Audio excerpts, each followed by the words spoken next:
close down isala.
Hello and very good morning to each and every one of you as we are live here at Rangiridamuli International Cricket Stadium for the second T20 game between Sri Lanka A women's team and New Zealand women's A team. It's an absolute pristine conditions here at the Damuli International Cricket Stadium, and the second game which Sri Lanka A will take on New Zealand A, the women's teams, is going to be a thrilling contest between these two sides. And as far as the series is concerned, it's a do-or-die game for the New Zealand women's A team as far as the series is concerned, as Sri Lanka A women's team won their first game right here at the Rangiridamuli International Cricket Stadium. Now, as far as the weather is concerned, as I mentioned earlier, it looks pristine. It's mostly cloudy as well, but overall, there's no imminent threat of rain as at now. So fingers crossed that we get a full game right here at the Rangiridamuli International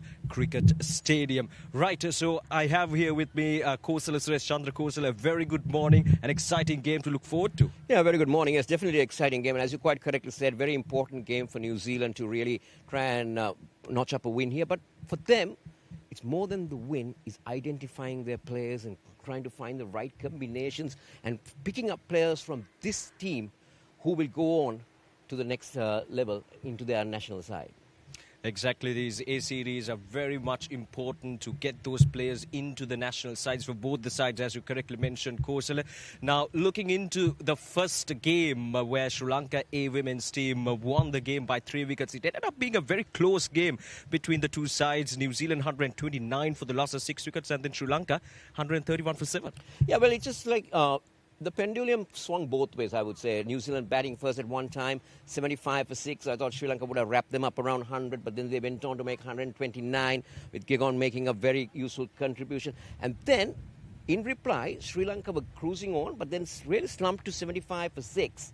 And from that point onwards, I thought New Zealand had it in the bag, but the Sri Lankan women just managed to pull it through in the last over. Well, also looking at it, I think it is a fielding that really let down both sides. That's an interesting point, and I'm sure that the two teams have addressed those issues coming into this second T20 game. Now, in terms of that first game, obviously the lower middle order of Sri Lanka A women's team really played a crucial knock, and it was a collective effort, wasn't it, from the Sri Lanka women's team? Well, it was no real innings that was really highlighted, but they put their hand up really when needed, especially that 7th wicket partnership was very crucial for Sri Lanka. I think, as I said, 75 for 6, and getting that close, and those one or two shots that were good power hitting strokes, that's what we're lacking at the moment. That's what I think, that's what they're really trying to work on, especially going into these shorter formats of the game. We need power hitters, and I think that is something shown by the Sri Lankan women.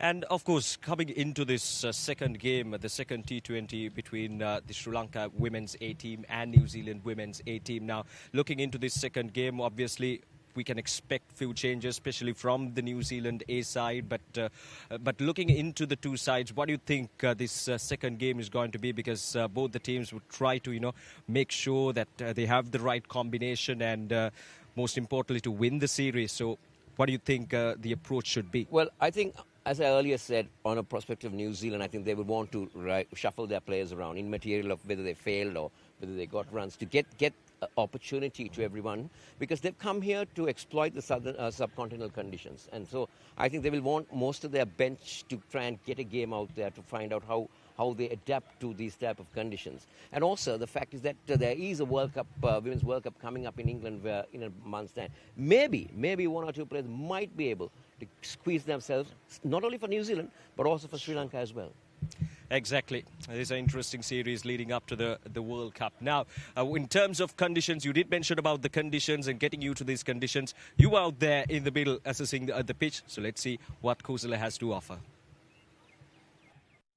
It's not the bright and sunny mornings that you would see normally in Dambulla. It's a little bit overcast, but still good enough for a game to go on. Well, as you always know, it's a lush green outfield with 65 yards equal to all parts of the ground. But I tell you, this is the surface that was used for the last ODI and the previous T20. So this is about 120 overs all. Well, looking at the surface, I still feel it's a very hard surface and there is runs on the board. But it might intend to get a little slower as the game progresses because it's been used previously. So I would say that the captain winning the toss might feel that they would want to have a bat first, and they will look at a par score of something around 130. Well, there we go. You out there in the middle. So how do you assess these conditions, the pitch conditions? Yeah, as I said, this is the third game that's been played on this surface. We had almost a full 100 overs in the last ODI. And we had a full game of 40 overs 2 days ago. So it's about over 125 overs all this surface. So obviously, it will intend to get slower. It is hard. And with very little grass on it, I think it will start to turn a little today. Because we didn't see much turn on the first T20 yet. But I feel that we might see a little bit of turn. And the captain winning the toss might feel that they will want to have a bat first. And you did mention that the captain winning the toss might elect to field first on a surface. Well, I would say they want to bat first. Bat first, yeah. Want to bat first, bat yes. First. Yeah, so because of the slowness of the pitch, that might get in as the game goes on. And especially if you look at Sri Lanka, they back themselves with spinners, and they will really want the spinners to come into play. So I think the captain winning the toss might feel they want to have a bat first. Interesting there from Kosala. He had a closer look at the pitch surface here at the Rangiredamul International Cricket Stadium. Right, so Kosala joined earlier with the two captains for the coin toss. Let's see what happens there. It's toss time. I have the two captains. Captain of Sri Lanka A, Satya Sandipani. The captain of New Zealand A, Jess Watking. And our match referee, Mangala Jasena. Satya will toss the coin. Tails is the call. It is a heads. Satya, you won the toss, and what are you going to do and why? I choose to bat first. Any particular reason that you would want to bat first? I believe that's my batting lineup. Today is a lot of score and give a good match.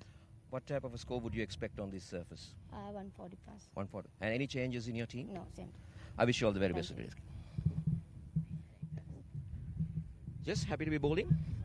Yeah, we're happy with either. I think, again, it's a used wicket, so I think we would have liked to bat first, but we're happy to bowl. Yeah, a close game that day, but definitely we'll want to improve on the past performance. Yes, definitely. There's a few things that we need to improve on, but I think we're not far away, and I think it's going to be another good game today. What do you think a good challengeable total on this target surface would be? I feel like par would probably be about like 130, 135. We would love to keep them under that, but yeah, happy to chase that. Any changes in your team today? Yes, we have 4 changes. I can't tell you off the top of my head, but Yeah. we've just got 4 changes. Yeah. First of all, before you go, how has the Sri Lankan hospitality been treating you? Amazing. We've had it so well here. We went and saw the temple yesterday and had great hospitality by them. And yeah, we've loved the hotel experience. We wish you all the very best of today's game. Thank you. So the story from the centre is that the Sri Lanka A captain has won the toss and they will bat first. Right, so no surprises there. Sri Lanka women's A team captain Satya Sandipani won the toss and elected to bat first, just as Kosal mentioned. Now, in terms of past score from both the captains, they were right around that 130-45 in that range. What do you think about that? Yeah, I think Kosal? that would be a good score. 130, we saw 130 was gettable in the previous game. So they'll try to look and get to 130 to 140. But looking at a surface like this, I would say 130 might be a good score because it is a used pitch. It will get slower. And if it starts to turn and grip, then 130 is definitely going to be a challenging total.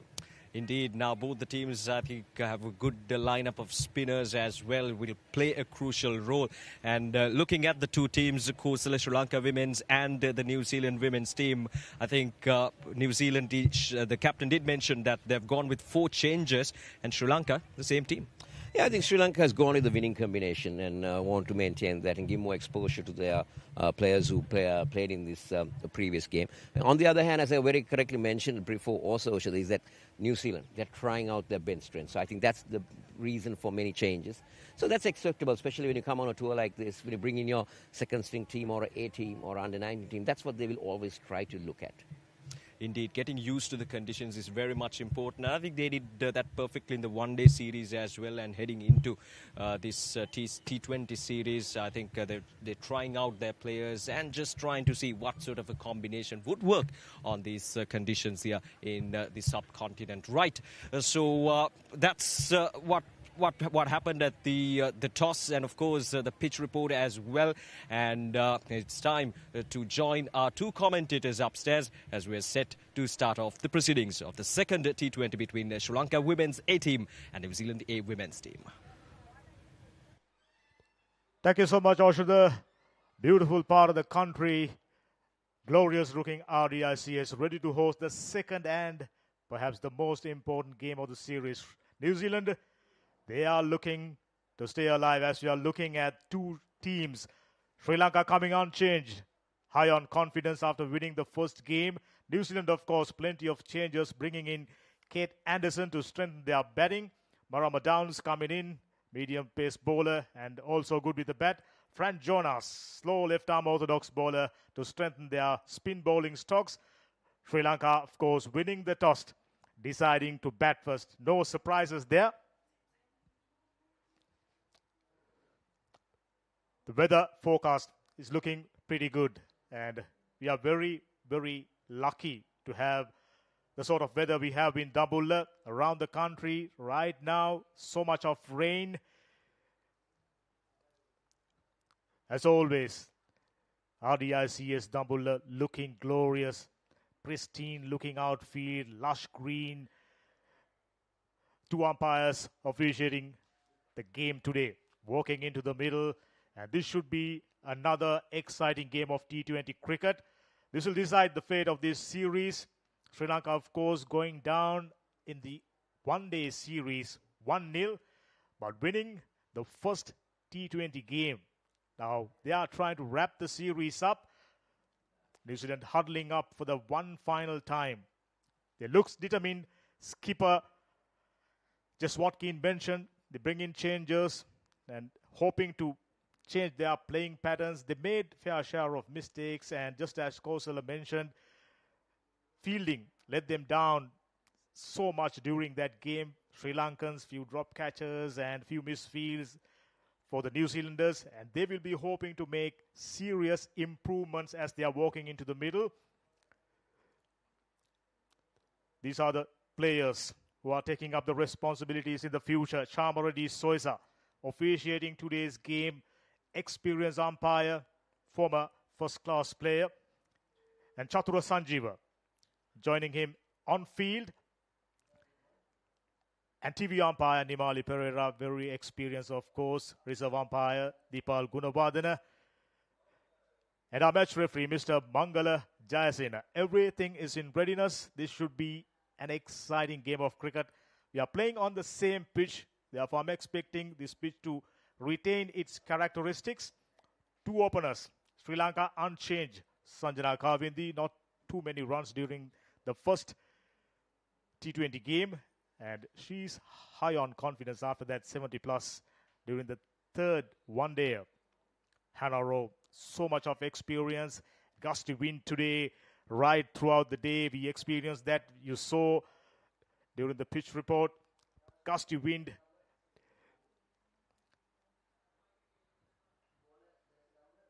So everyone joining in. We are in for an exciting ride. Hannah Rowe ready to start the proceedings for the New Zealanders. Sanjana Kavindi, Vishmi Gunaratne, usual duo opening the batting for the Sri Lankans. Pretty customary field set. No slips, interestingly. Bright young prospect from down south, done exceedingly well in under 19 setup, now earning her place in Sri Lanka A. Hannah Rowe, very tall, plenty of experience. That penultimate over certainly brought New Zealand back, but the final over, Sri Lanka did exactly what they required. Vishmi Gunaratne expecting for another big performance. Women's World Cup not too far away. And the umpire says, ladies, let's play. Here's the first delivery. Ricky Sims joining alongside me in the comm box. Yeah, good morning, Dhammika. Good morning to all our viewers who are joining us from wherever you are, from across the world, from New Zealand as well.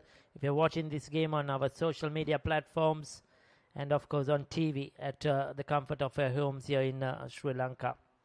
So ball number one. Yeah, the most experience of the New Zealanders. Hannah Rowe given the ball. She started off poorly in that one-day series, the limited over series here in the first game, bowled poorly, but came back very strongly in the remainder of the games. Got back into a good rhythm, bowled good lines and lengths as well. They'll rely on her to bowl well, pick up early wickets in this power play. I really like the shape of that previous delivery. Nice inward shape in towards Sanjana Kavindi, already off the mark. Very important. It's about get going right from the word go. On the lookout for boundaries. There's no doubts. First power play, so crucial.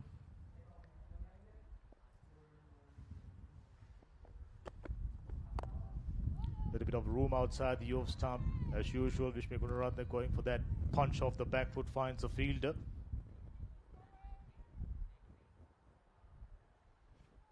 Did play well, Vishmi Gunaratne, dictating terms earlier on for the Sri Lankans, scoring 20 plus. So crucial. She was the one who's scoring boundaries after the dismissal of Sanjana Kavindi, who usually is scoring boundaries for the Sri Lankans during the one-day series.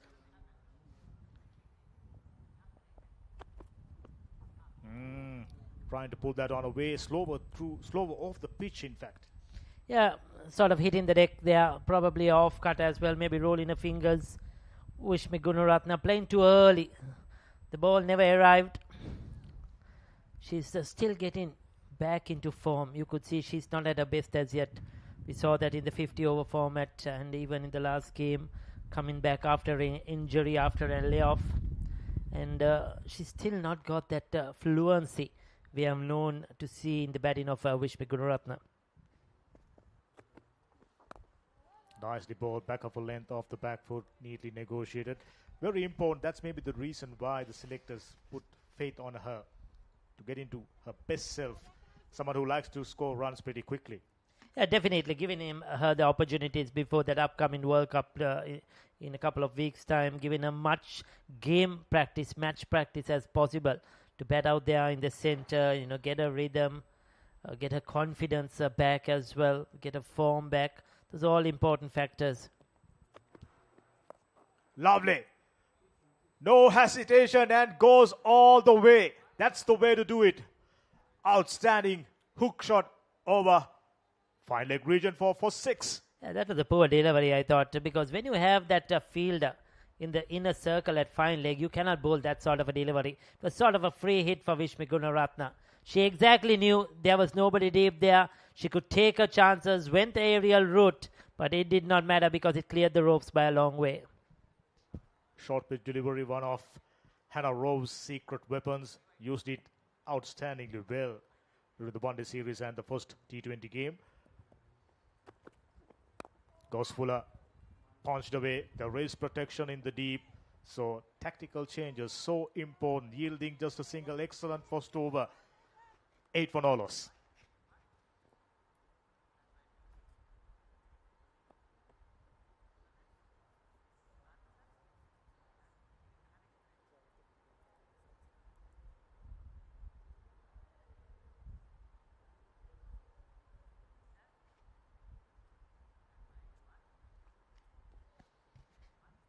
Left-right combination so important. We've seen time and time again, even in international cricket. Team managements, coaches prefers to go with left-hander and a right-hander. Never a comfortable feeling for the bowlers, which means taking her guard. That's 6. If she is out of form, that wonderful 6 over fine leg region definitely get her back in form. Emma Black into the attack, likes picking up wicket. She's been a consistent performer. She's one of the senior players, bowled well in the 50-over format. Bowls good lines and lengths, and different type of bowler to what we have seen from Hannah Rowe. Look at that. Charging down the track, immediately set off for a single. This is very important. We saw that nature from Vishmi Gunaratne during the first T20 game itself. So keen on picking up the singles. So important, setting the tone. It's good to see her looking to be aggressive. I like the intent so far from Vishmi Gunaratne. Generally, she's the type of player that likes to take her time, play a few deliveries, get into her in the innings. But today she's showing much more intent. Her footwork seems to be much better. Moving towards the ball, looking to play through the offside. But here is the attacking player, Kavindi.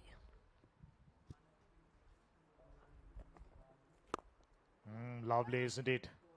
Oh, gorgeous looking cover drive. Didn't try to hit it too hard. Wow, that's the way to start. Well, what timing from Sanjana Kavindi. Generally, she likes to power the ball, but look at this. As you mentioned, didn't try to hit it too hard. All she did was push it into the gap. And what timing once again.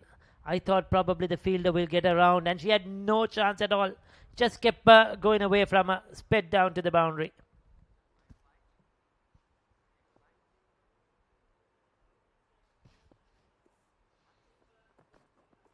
Down the leg side, tickles away for another boundary. This is good cricket.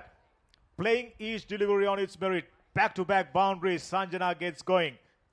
Yeah, and not good bowling by Black. She changed the angle, came around the wicket. And when you do that, you cannot bowl on the pads because it's a free hit, it's a freebie. All she needed was to get some bat on that, and it was 4 runs all the way. Lost it completely there, Emma Black. Lost her direction, line length. They're leaking a bit of runs here. The New Zealanders have to come back.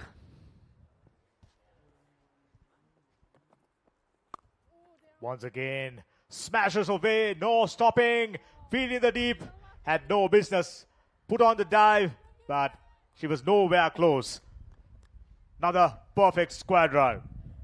Well, 3 boundaries in 3 different locations. The first one through that extra cover region, the next one through fine leg, and the third one backward of square to that point region. Beautifully struck. Yes, sir, the cover point fielder had no chance at all. The field on the boundary, she was nowhere near it. This is brilliant.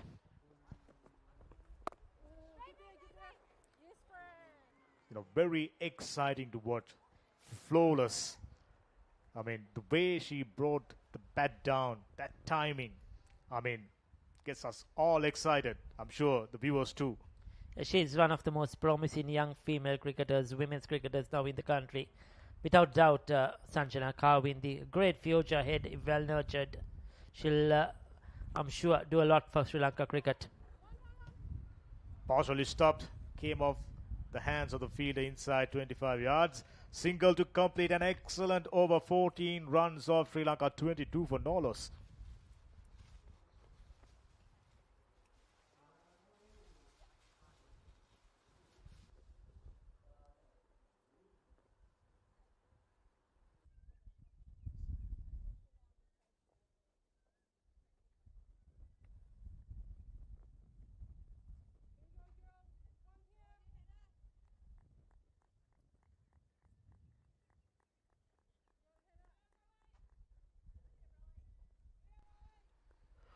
Winning the toss, deciding to bat first. Just cannot ask for a better start. 22 runs off first 2 deliveries, first 2 overs rather. And Sanjana and Rishmi both looking very, very good. Here's throw once again. Lovely, isn't it? Right behind the line of the delivery. Yeah, Hannah Rowe has to drag a length back. Even in the ODI series, when she was too full, she was punished. But soon as she just pulled short of a length with a bit of height, it made it a touch more difficult for the batters. She just needs to get it on middle and off, just short of a length, push Sanjana Kawindi onto the back foot. Dancing down the track and gets it over the infield. She was beaten off flight, but made the correct adjustment. Gets it over the infield, get enough bat, another boundary. She adjusted really quickly. She was committed into the shot, Sanjana Kawindi, coming down the track, 1 step, 2 steps. There you go. She had to adjust, didn't try to hit it too hard. Sort of chipped it over that extra cover fielder. But once again, the timing. Wow, found the sweet part of that bat. And she's just dealing in boundaries at the moment.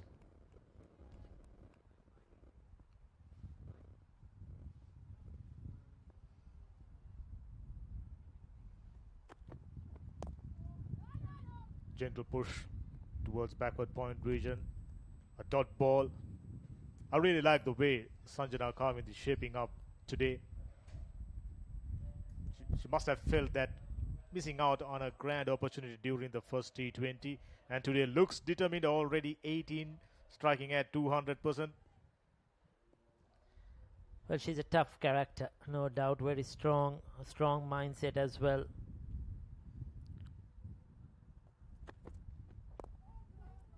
Gone aerial. Tentative little jab on the onside gets her a single. Very interesting looking field set. There is a deep fielder on the offside. So they must have done their homework, especially studied Sanjana Kawindi, someone who scored heavily during the one-day leg. Now it's time to bring her good form into the T20 leg.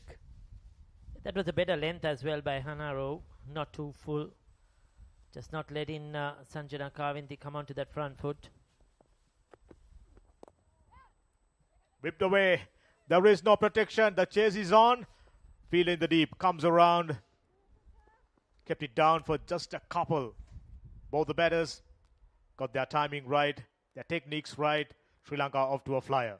It's an excellent start. 29 without loss.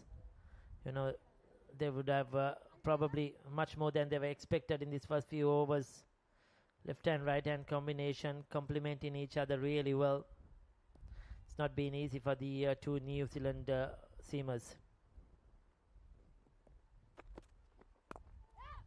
Gentle dab straight away, sets off for a single. Direct hit would have been interesting. And There's no doubt. You're going upstairs. Yeah, close one. We'll take a look. Nimali, this is why he's out there, our third umpire.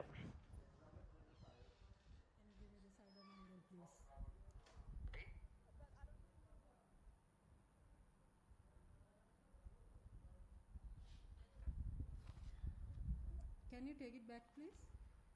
Yeah, just roll it forward. Just one frame back.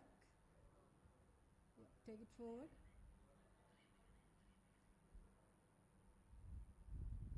Yeah, I'm satisfied. Batter is inside the popping crease when the bells are off. I have a decision. Can you focus the lights, please? Oh my goodness, that was a narrow escape, I can tell you. Vishmi survives. Excellent over. 8 runs rather. 3 down, 30 for no loss. Yeah, that was a very close call, no doubt about it, that Dhammika. She would have had a heart in her mouth, Vishmi Gunaratne. Good fielding, direct it.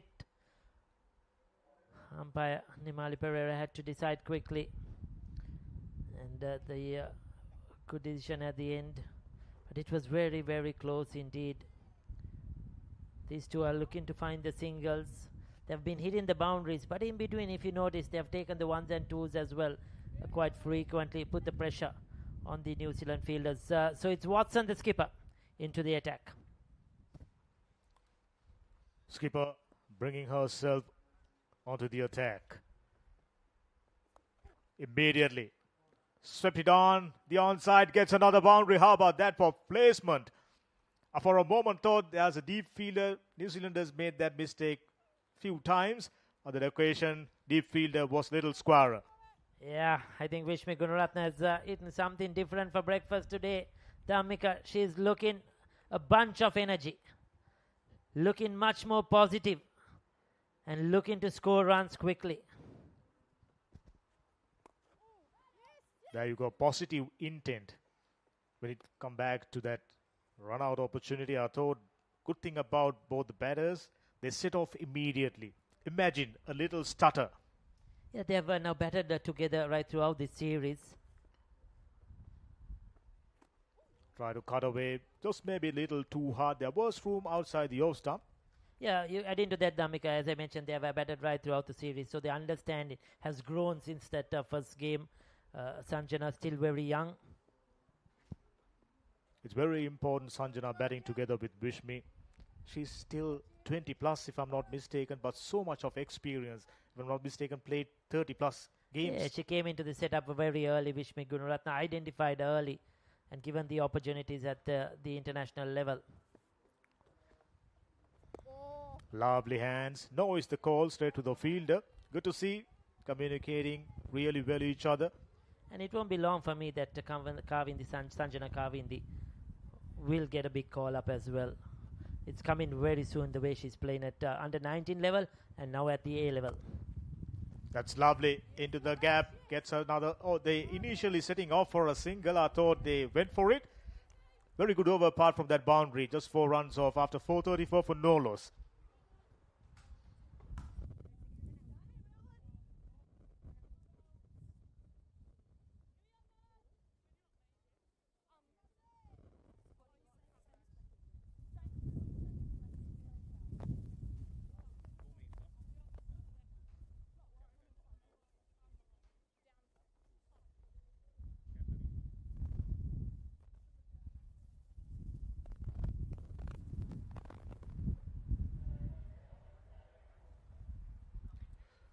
Bringing in changes. Marama Downs straight into the attack.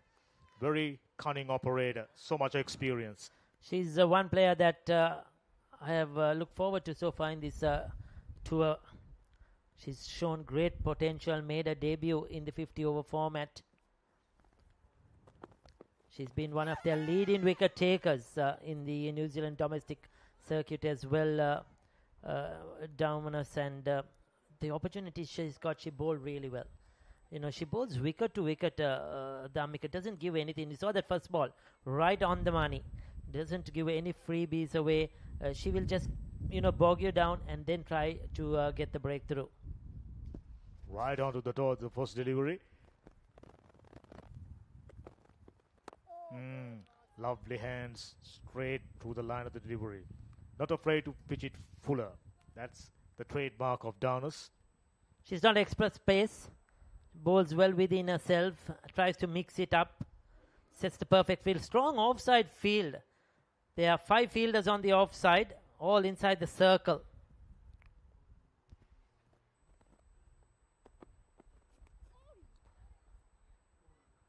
Faint little touch. That'll do the trick. Once again for Sanjana Kavindi. Smart batting. She knew there are no fielders in the deep.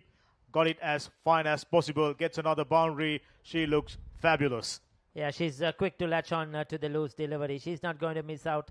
That was a poor one from Downers. Generally, she's very accurate. And Sanjana Kavindi, all she needed to get bat on it. This is the second boundary in that direction. She's looking very dangerous. Things looking up. Things looking good for Sri Lanka A. Just the kind of start they would have hoped for. A little bit of room outside the off stump. Finds a fielder, unfortunately. I mean, many experts believe it's only a matter of time when Sanjana Kavindi gets into the national reckoning, and some even believe she's good enough right now. She's definitely good enough, I'll tell you. Still young in age, 16 years of age, still long way to go. But the exposure she's getting here at this level is immense. Look at that beautiful shape. First delivery as well as the fifth delivery. Did just a little bit in the air. Yeah, but still I felt that last delivery, she didn't get a line right. Sanjana Kavindi got a bit of bat on it, it would have been runs. She needs to concentrate on the offside line because she has 5 fielders on the offside. And she needs to bowl outside the off stump. Powerfully driven but straight to the field. A perfect piece of timing. 4 runs off Downs first over. Fairly good one. After 5, Sri Lanka 38 for no loss.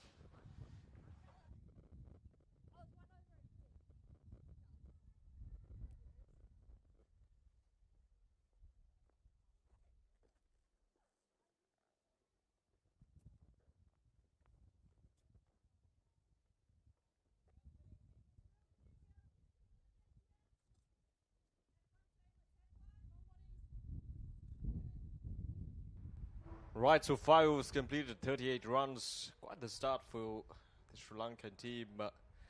The 2 openers, Vishmi and Kavindi, just making sure that Sri Lanka, they get into a good start, the women's team. And the captain, back with the ball in hand to bowl her second over. And I've been joined by Kosala. Kosala, a good start with the bat in hand for Sri Lanka women's team. Yeah, it's been a good start for sure.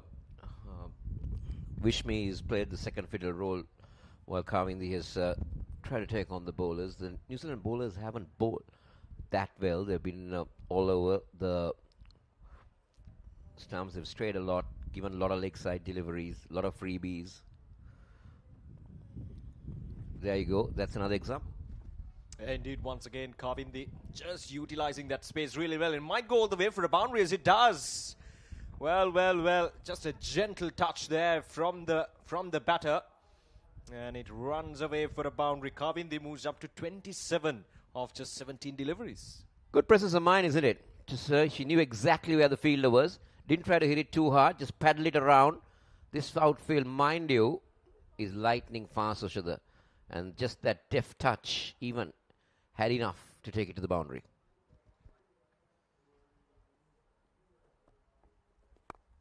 And again, this time, just a hint of spin on offer for Watkin, the captain. But you've got to be careful. You've got to bowl in those good areas in a consistent manner. And that has been the downfall for the New Zealand team so far in this match. There we go. Much better. Keeping it straight, right in line. And Kavindi happy to present the full phase of the bat that time. Now this partnership is very, very crucial. Kavindi and Vishmi putting up a good partnership early on. And again, down the leg side, and it'll be wide this time, says the umpire. Well, that's been the downfall of the New Zealand women bowling. They've been, as I said, all over the wicket. Not consistent on a one line, one length. Oh, there you go. Given air. Kavindi advancing down the track, but there was a big gap between pad and bat. and he got an inside edge and managed to creep through. That's the line that you need to be bowling. That's the line. There you go. Straight away, success for the skipper. Yeah, this time Kavindi coming down the track, trying to get to the pitch of the delivery, but there we go, just darted in, right in that good length region, and there we go, right in between pad and pad, bit of an inside edge and chopped onto the stumps. So Kavindi, Sanjana Kavindi, gone after scoring a well-made 27 of just 20 deliveries, and Sri Lanka 44 for 1.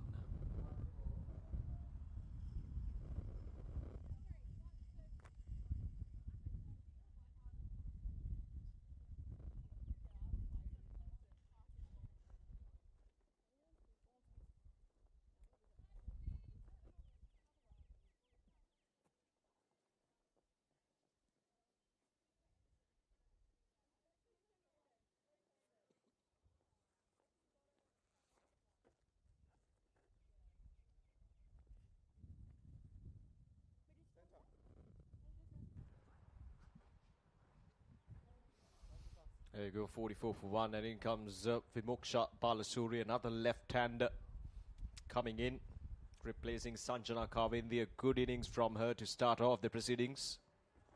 Oh, there we go, that's a good delivery to the left-hander, to the newcomer, and that's a good over from the captain Watkin.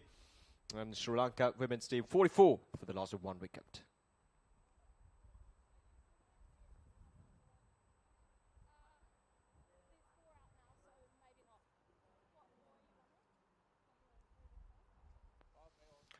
Right, so there we go. That's the end of the power play. 44 for the loss of 1 Kosala.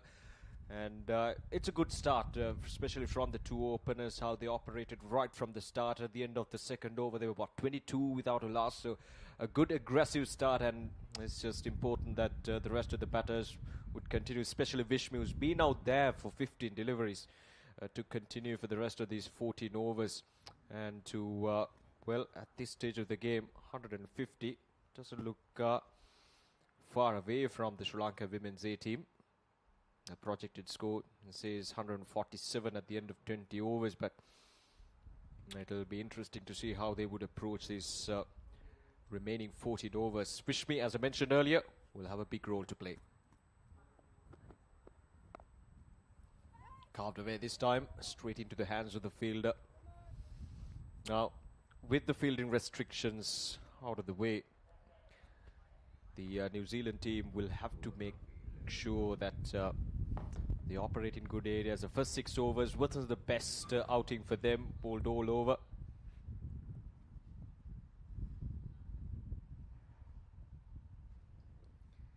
Vishnu Gunaratne, 16 of 16 deliveries. They worked away towards the onside, looking for the second run, running that first run hard, but settled down for just a single this time. Something interesting that came up to my mind, Vashada, while watching Vishmi getting ready to face the delivery. Her bat grip, the bat grip looks very bottom-handish grip, a very bottom-hand heavy grip. We'll most probably have a look at it later on as she continues her innings when she's on strike. But then I was wondering whether she's recovering from a wrist injury, whether that has anything to do with the grip that she's using right now. But interesting, the left-hander has 3 boundary riders on the onside, and there's no one covering a single on the onside. Now there you go. That's the move coming in. We're getting a short mid-wicket coming in. 3 boundary riders on the onside. Just a sweeper cover on the off. And so, interesting to see what line of attack. Oh. Line of attack is mid and leg. Very interesting, Oshita. Yeah, indeed. The New Zealand team probably eyeing that left-hander to go aerial on that onside. 3 boundary riders, as you correctly mentioned, bowling in that middle and leg region, straight into the shortish mid-wicket field. It was brought in. That was wide, very wide outside the off stump, but very close to that wide line as well. Vimoksha is trying to carve that ball onto the offside. There's protection down in the deep on that side as well. But the consistency, that needs to be the key for the New Zealand team at this stage of the game. Need to be consistent with their line and lengths, in those good areas. This time onto the offside, right in that gap. will steal a single.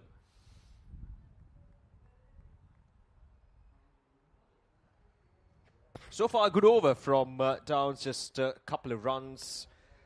We got the last ball of this over coming up, and Vishmi and Vimoksha, as we mentioned earlier, they'll be trying to work hard. There we go, that's a grip that you mentioned about Vishmi. Yeah, very bottom hand heavy. That's gone aerial, will fall in no man's land and run away to the boundary. Now, the reason, if you really take a good look at that shot, because she's bottom hand heavy, that the shot that she was more little, well, the call is it's a boundary. It's more bottom hand heavy, but it's in the over. We'll talk all that when we come back.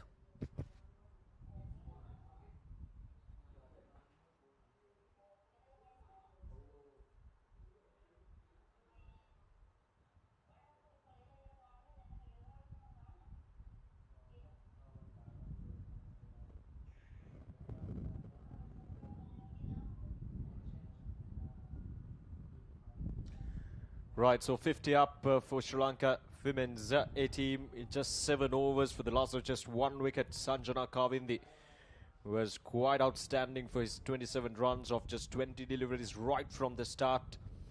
He was aggressive and was trying to get the best out of the bowlers of New Zealand women's A team. And a bowling change from the New Zealand side. Armstrong comes into bowl. Down the track once again, Vimoksha trying to steal a single there, but straight into the hands of the fielder. Now, are we going to see more of spinners? Now, we did mention that New Zealand A women's team, they have come up with 4 changes into this second T20 game.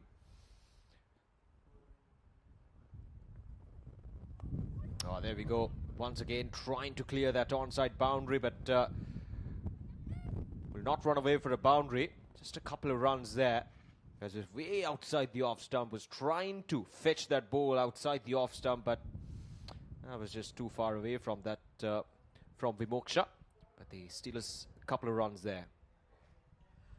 Well, quite interesting, isn't it? You've got 3 boundary riders on the onside, and Vimoksha tries to favour the onside. That's better. That's better. Use the gaps. Get the boundary. Good improvisation. That's what you need to be doing. Well done, Vimoksha. Indeed, the reverse sweep coming into play. Vimoksha just playing the field nicely. This is smart move there from the batter. There we go. Just had enough power behind that shot to run it down towards the boundary and knew exactly where the fielder was positioned, so was careful enough to play it as fine as possible. And it runs away for another boundary. So runs are coming in for Sri Lanka. They're coming down the track, straight into the hands of the bowler once again, Armstrong. Just 6 runs, Bella Armstrong.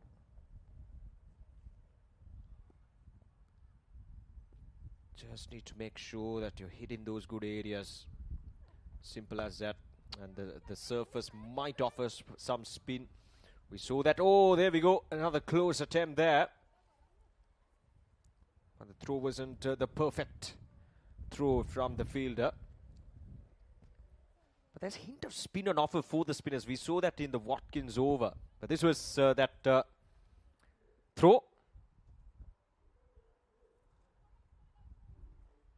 Yeah, direct hit would have been very, very interesting. It had to be a direct hit because the fielder was tumbling and turning, and that gave the batter an advantage of about 2 to 3 feet to get across. So it had to be a direct hit. Interesting to see what type of delivery Armstrong dishes out, isn't it? She doesn't seem to be that customary off-spinner type of a bowler. Oh, that's short, and that's been pulled away, but just a single. She's not that type of off-spinner as well, but she just comes in and drops it in. It's the end of the over. It's 58-1 at the end of 8.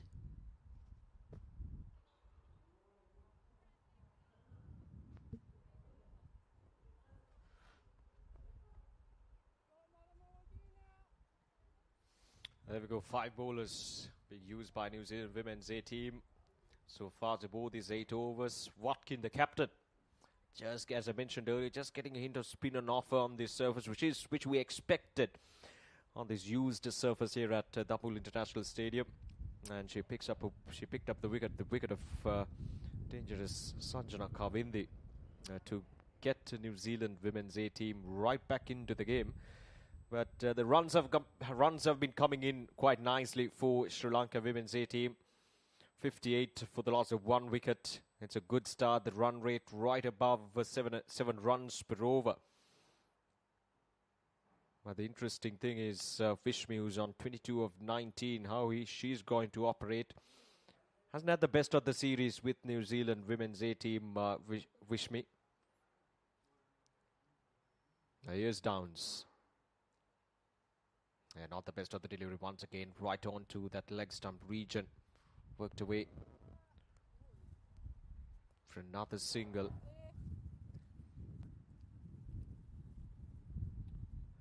So Sri Lanka women's A team electing to bat first on this surface, expecting that, when the day goes on, the spinners might get into play, and Sri Lanka have a good range of spinners in their lineup. So try to make sure that you have a good runs on the board, and that's the key. And so far they've done a good job. Once again, that field spreading out on the onside for Vimoksha. 3 boundary riders on the on.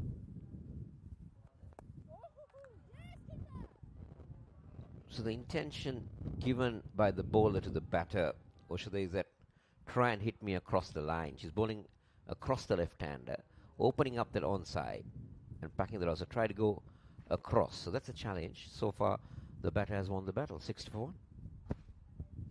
Yeah, both the batters have been playing the field quite well. Just finding those gaps, making sure they're getting those runs, getting those 1s and 2s. Getting the scoreboard ticket. That should be a wide. Yes, it is. There we go. Signaled by the umpire. This is poor from Jones, because you see, you don't have a short fine leg. You have just a short square and a mid-wicket on the on, and the 2 boundary riders. Let's go down the leg side. So your line of attack must be more on a middle and off line, because you've got 5 on the off, and you're bowling into the right-hander. That's better. That's better. That's what she needs to be doing, and you can see that she was taking pace off that delivery. Yeah, indeed. Quite a lot of variations. We saw that from a few of the other bowlers from the New Zealand women's A team as well, just using that pace variations to create that sense of unevenness in the minds of the batters. They're coming down the track once again, asking the question there. Probably just sliding down the leg side, says the umpire. But Vishmi trying to be proactive here, trying to come down the track with the lack of pace on offer from these bowlers. Coming down the track could be a good way to exploit, but this time was not really committed to a shot that time, Vishmi.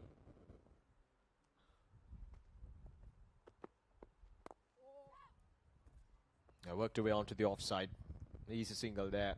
That's a way forward for Sri Lanka in these middle overs. It's very, very important to get those 1s and 2s which are on offer for them to grab. And they've been doing that quite well. Last 30 balls, there we go. There's 14 dot deliveries, 4 4s. And they've scored 26 runs. There we go, the last ball of this over.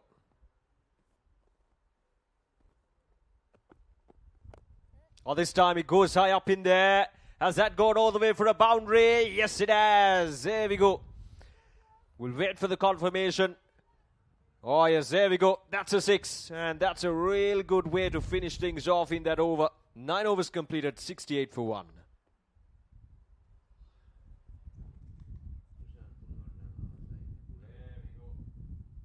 Went really high up in there, but it just had enough distance to get that ball over the boundary line for a maximum. A good strike there from the batter, Kosala.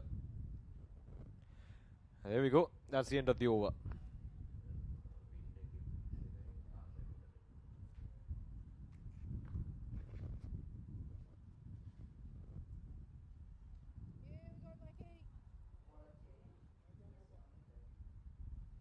Another change in the bowling. So the bowler's been shifted around by the New Zealand captain. There you go. This is the skies that we're seeing is not the bright and sunny Dambulla that you would want to see. It's a little bit gloomy, but no threat of rain. The reason for that is, if you can get a picture of it, is the blowing that's going across the ground right now. Black starts a fresh over. Dot ball. 69 for 1.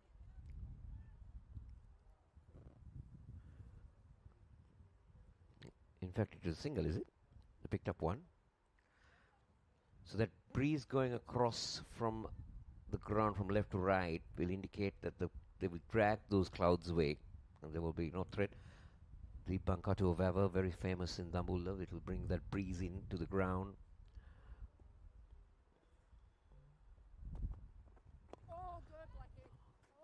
But at the moment, the New Zealand bowlers haven't been really asking questions from the Sri Lankan batters. It's gone out easy with the bowling both sides of the wicket.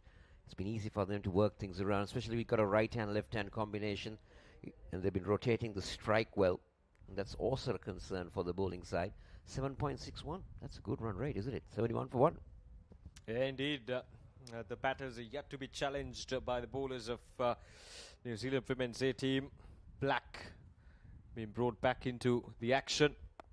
There we go, worked around once again, but there's protection down in the deep on the onside. But we can see the intentions are quite clear from both the batters. They're trying to go after the bowling, and I'm sure they've been sent out to the middle with a clear message. If it is there to be hit, you hit it.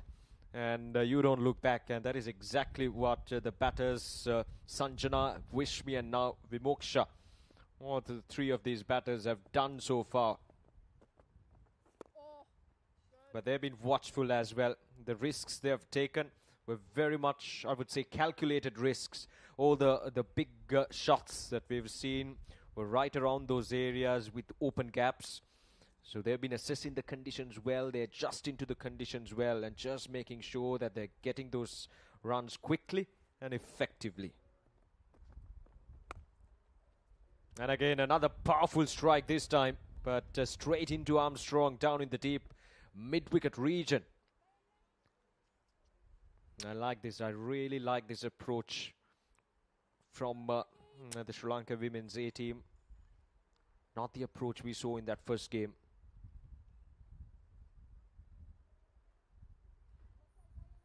Right, so last ball of this over. 5 runs so far from it. Black need to finish things off properly here. Punch off the back foot, straight into the hands of the field, and that's the end of the over number 10. 73 for 1, Sri Lanka women's A team.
but only wicket taker, just Watkin.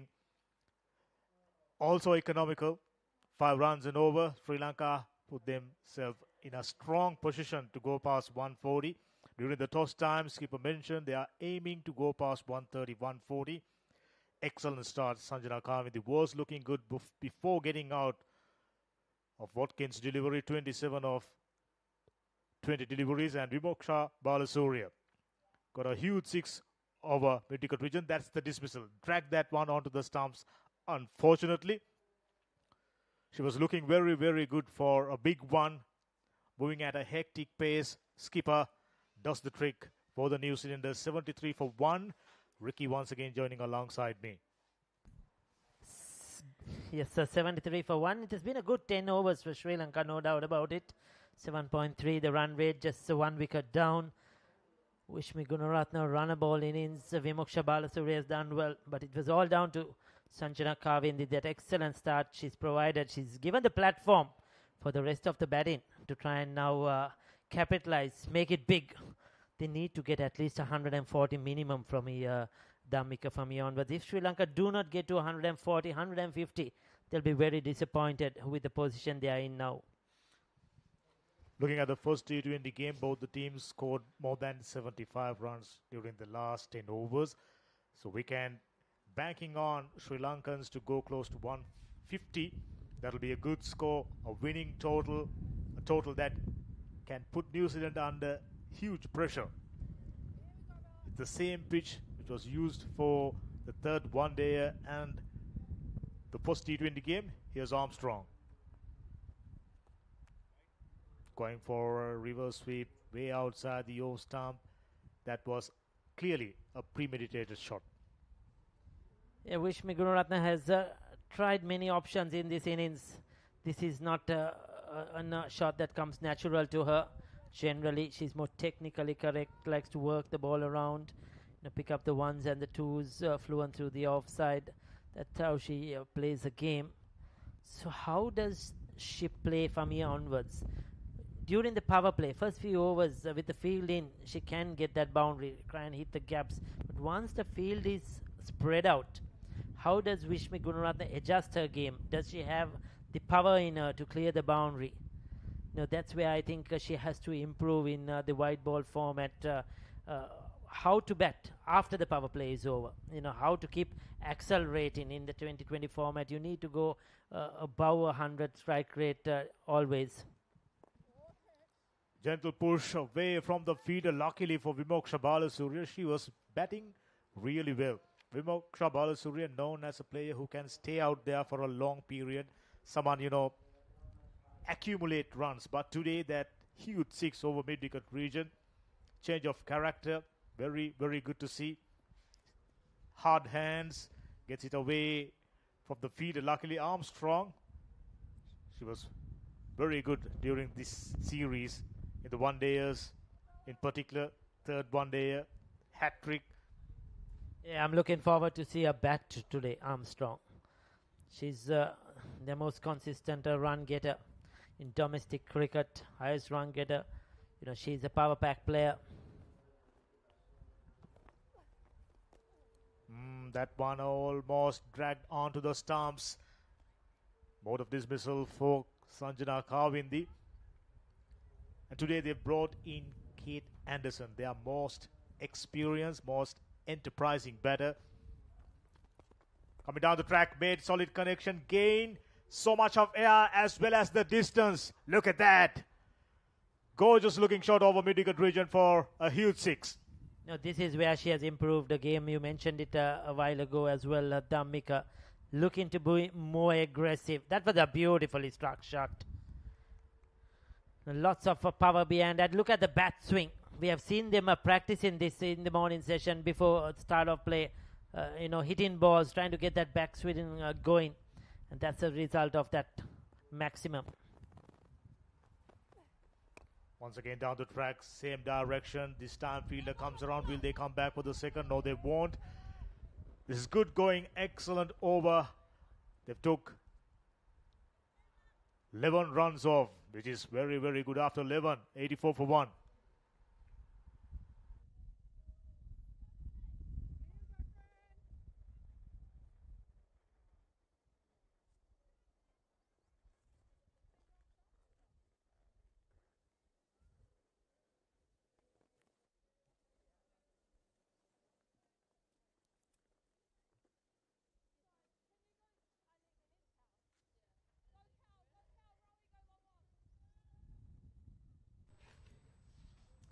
So Armstrong, that was an expensive over. She's bowled 2 overs for 19. Who will be bowling from this end? We'll have to wait and see. Are they going to ring in another bowling change? There is a short fine leg, deep square leg, deep mid wicket, long on the boundary. Nobody front of square on the onside protecting the single. So it's their most experienced spinner. Jonas into the attack. Fran Jonas, she's played a lot of international cricket as well. The left arm orthodox spinner. And she will be looking to try and put up the brakes here in the middle part. Try and break this partnership if possible. Fran Jonas, slower through the air and slower off the track. Very, very tough to handle. Sri Lankans paid the price during the ODI series. And it'll be interesting to see the Sri Lankans approach when it comes to T20s.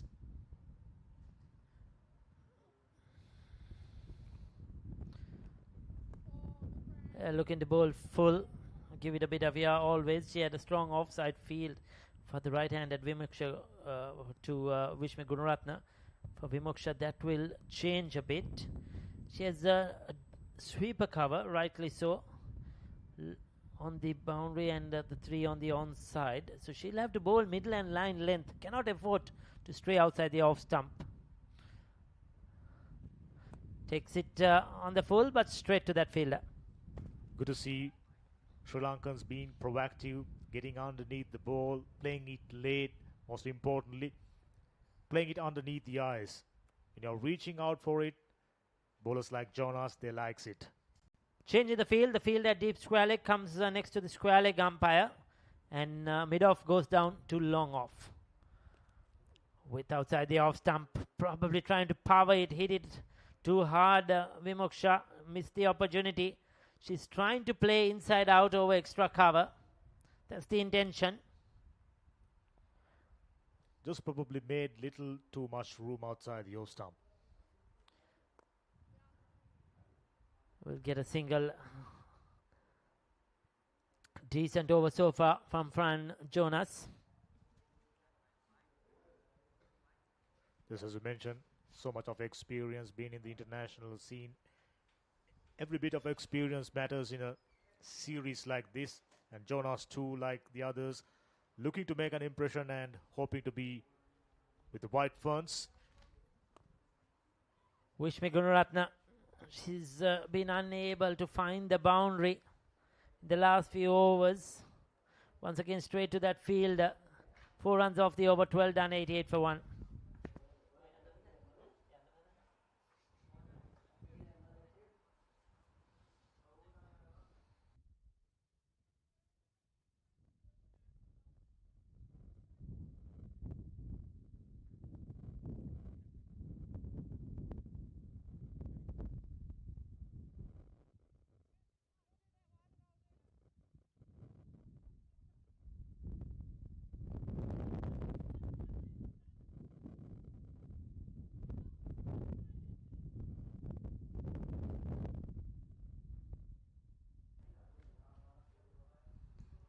So Hannah Rove has been brought back into the attack after that expensive over from Anderson. Beg your pardon, from Armstrong. She's coming in from the opposite end to where we are. The new media center end, which is under construction. So we'll take a look at that field. She has a long on, deep mid wicket, deep square leg, fine leg in the circle. Vishme Gunaratne looking to power it away. It's it straight back past the bowler. Does well. Brilliant fielding. I think it was Anderson on the boundary. Excellent piece of fielding in the deep. Kate Anderson, bundle of energy. Both the teams, the bowlers were let down by their fielding during the first T20I. And good to see experienced campaigner like Kate Anderson putting herself.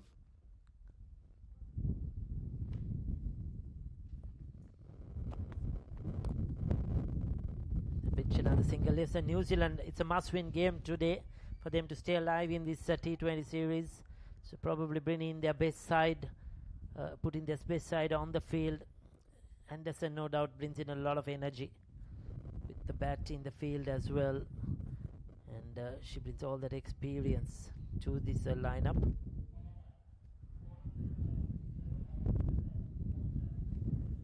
Rowe, in the meantime, someone who likes picking up wicket. Perfect stage. They set out a solid platform. Just as we mentioned, they should be disappointed if they couldn't go past 150.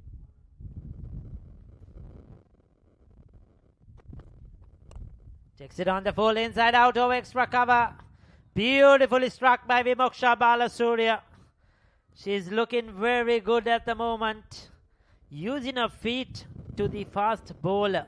She's tall, Hannah Rove, and towering above Vimoksha Balasurya physically. But this is a youngster not afraid at all, and that's very well played. Played the field right, played with aggression. Importantly, the execution was perfect. Very strong onside player, we know that. Always pleasing to see, making those subtle adjustments.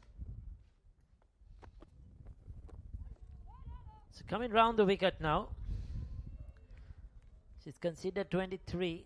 She's into her third over. Hannah Rove, their most experienced bowler.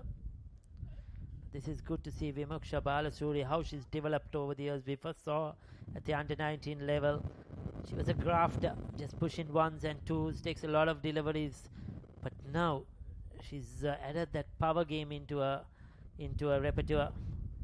Scores more freely, has more shots in her book as well. Again, working it through the onside. This is good batting. Trying to pinch the single each and every delivery. Clear tactical changes, clear technical improvements, more precise with her footworks.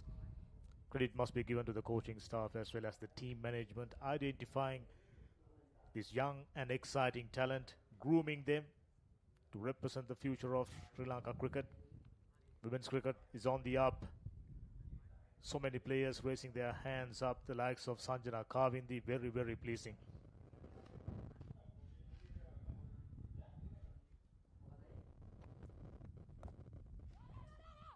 Good hands, but cannot beat the field there, Vishmi Gunaratna.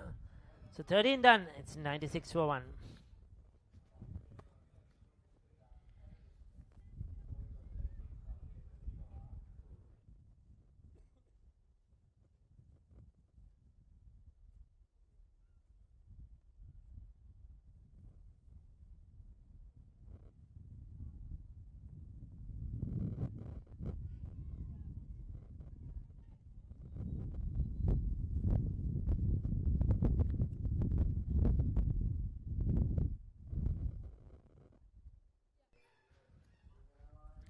So Jonas will continue. Well, into the left hand, ball turning into a Vimoksha Balasurya will like that. There she goes, down the ground. Bowler does well to get a hand onto that one. That would have been runs. If not a boundary, at least 2. Jonas diving to her left prevented at least a couple of runs. That was struck fiercely. Excellent. Just got a hand and Vimoksha Balasurya. Goes across the line, misses it. Trying 1-2, many shots. Vimoksha Balasurya balls that needed. She was batting so well, playing orthodox cricket. Going for the reverse sweep to a straight delivery. Missed it completely. And her stumps have been rattled. We'll take a look at that one. Jonas, type of bowler, not providing too much of pace off the track, slower through the air. Went for improvisation, little premeditated, I thought. She made up her mind, paying the price, batted so well. 33 of 27 balls. Sri Lanka loses their second, 96 runs on the board.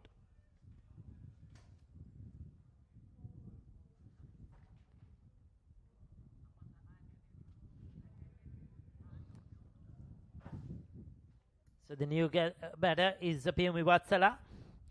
She's been among the runs, has contributed in most of the games she's played, even in the 50-over format. Even the last game, very busy type of player, tries to run between the wickets too hard, gets those ones and twos, keeps the scoreboard moving. Pimi Vatsala played an important role during the previous game. She was instrumental. 21 runs, no doubt. Kept things moving for the Sri Lankans. Jonas, she likes picking up wicket. She's into her second over. It'll be interesting to see the approach by Pimi Vatsala. Vishmi Gunaratne, of course, well settled, now looking for big one.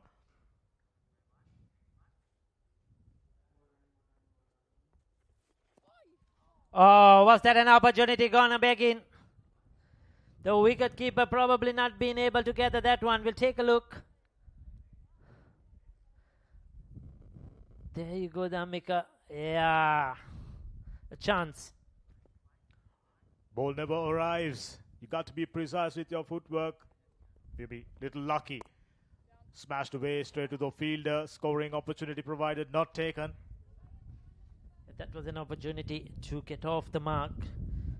That was that dismissal. Right through her legs, hitting leg stump.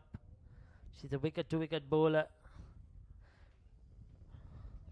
This time bowling it wide. I think that was intentional. It's called a wide, but she thought that Pimi Vatsala was looking to come down the track. So the trigger movement by the batter. Trying to pitch that one way outside the off stump with the intention of picking up a stumping. Pimi Vatsala now trying to go with a reverse sweep. This is the pressure telling. She's faced 3 deliveries now, not been able to get that single and get off strike. This has been an excellent over by Fran Jonas. The final delivery coming up. Driven through the offside. This time she's off the mark. Will pick up a single to end the over. So 14 done, 98 for 2.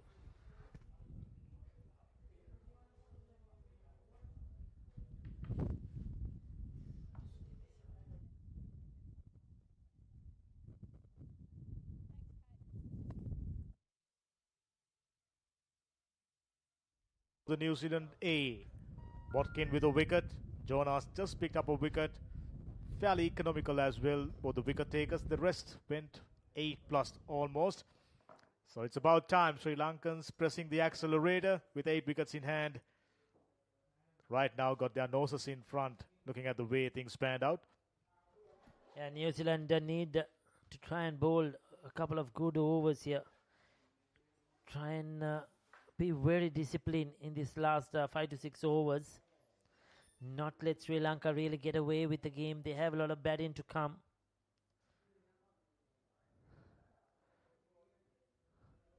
So we have it's a PJ Watkins who's been introduced, and the other left arm spinner starts off with a wide. Is it? No, not given. It wasn't given. I thought that one quite clearly away from the tram line, but what matters, what umpire sees. Watkins little lucky on that count. Yeah, we'd like to see that one again.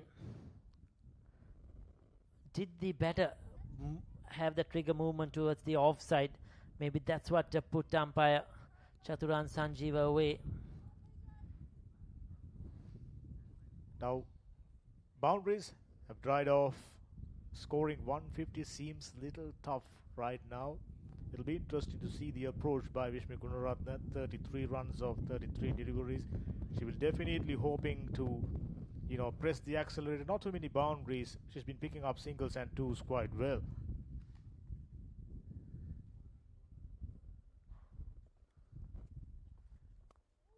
Gives herself some room, but still unable to pierce the offside field. So Vishmi Gunaratne now, with all her experience, she must not give a wicket away. She must look to bat right throughout this innings, but also in the meantime, try to find that odd boundary. Keep the scoreboard moving. Run rate is dipping.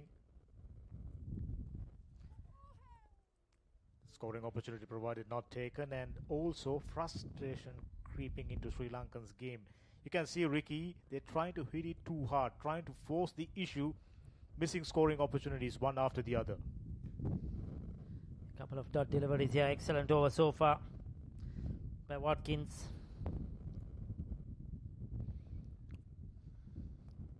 That's in there. Very, very lucky. She might get a boundary. Yes, she does. This is lucky runs. It was short. Yes, it was there to be hit, but not intentional. Where it went down to the boundary through third man for 4. 10 out of 10 for the commitment for Fran Jonas. Put up a good chase and finally putting up the dive. Wasn't good enough. Much needed boundary. Vishmi Gunaratne definitely wouldn't mind where it comes.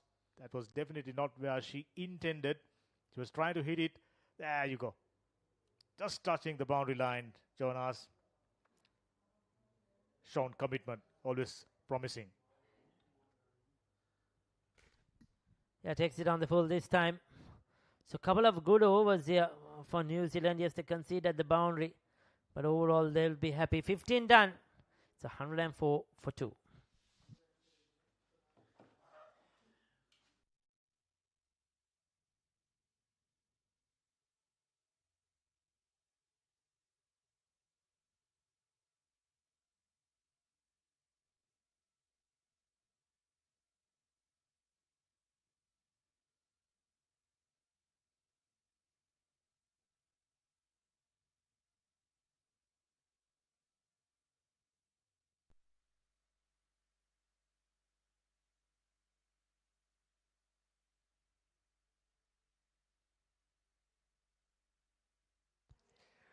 Right, so here we go into the last 5 overs for Sri Lanka women's A team in a good position. 104 for the loss of 2 wickets, but the run rate has dropped down a notch.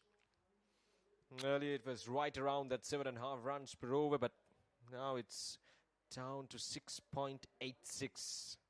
The last 30 deliveries, just 27 runs. Oh, there we go.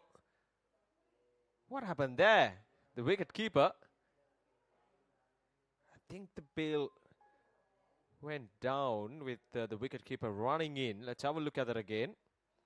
Lucky that she got a bat onto it. Oh, there we go. Wicket keeper's hand just clipping the bails. Yeah, it's been a good comeback by New Zealand, isn't it? They tightened things down. They dried out the boundaries, and another almost a chance. Lucky an inside edge again for the batter.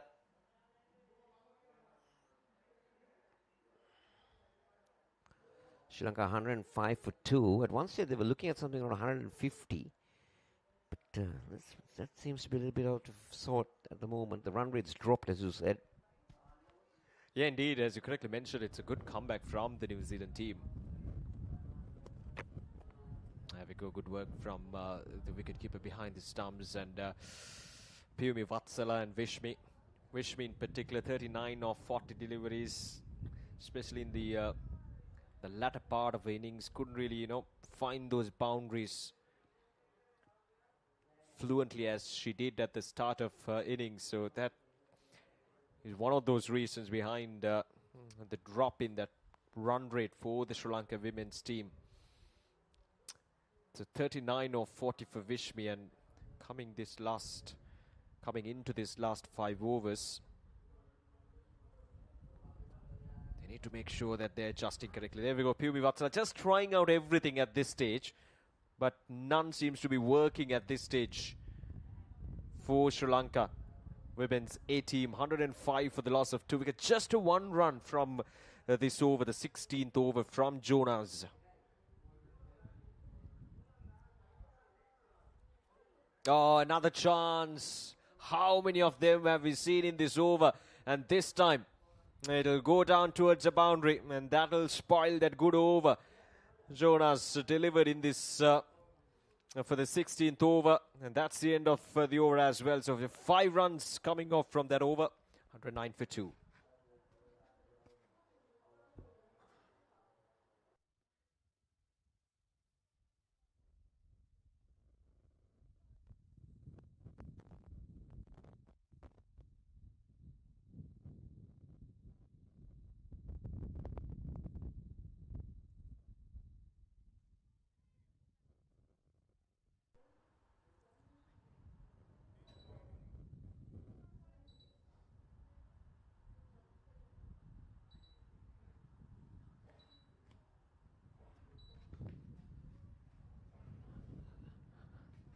So the skipper decides to come back with her off spin. This time she's coming in from the Sigiri end.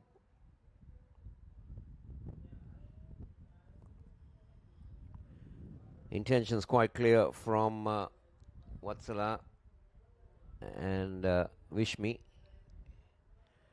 They want to get on with the game. 2 runs in that delivery. Nelson on the board, 2 wickets down. Just trying to get the maximum runs out of each delivery at this stage. Vishmi should try to use all her experience, and at the same time, she's been out there for 41 deliveries. So it's about time she break the shackles and get some quick runs on the board for her team. 112 for the loss of 2 wickets. Well, in a 50-over ODI, run a ball, you will take it, but not in a T20 game. Indeed, 42 of 42 for Vishmi. She started off well, and this time Pumi Vatsala goes down the track and really good save. There we go, down in the deep. Rove doing an absolute tremendous job there to stop the boundary. It was firmly struck there from Pumi, but a wonderful effort. Interesting to see whether there will be a line call for this. Thank you, satisfied. Runs. Just at the edge, but I feel like she's done a good job, yeah. Watkin once again. Saw the batter coming down the track, adjusted accordingly. Ball it wide outside the off stump. Watkin has been quite good today. 1 wicket for 15 in just 2.4 overs. She was a touch expensive in that first T20 game, but she's come back strongly. There we go, once again, touch to full, but Vishmi couldn't really dig that out. It was right into that block hole. And so far, another tight over from Watkin. Yeah, just 6 runs from that over.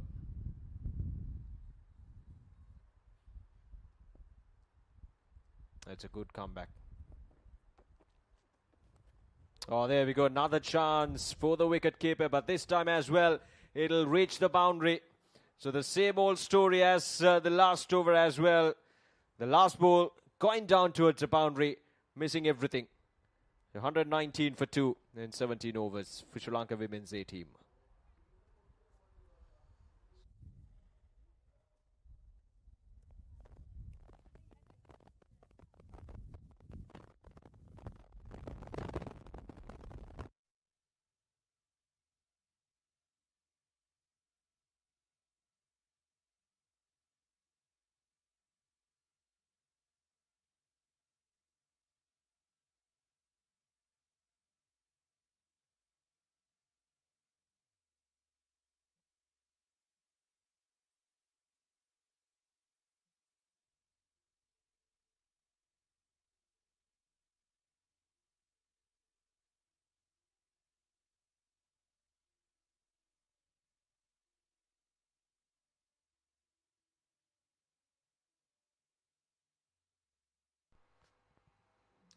Right, so Pumi Vatsala,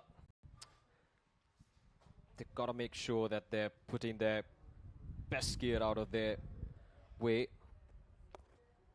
Work towards the onside this time.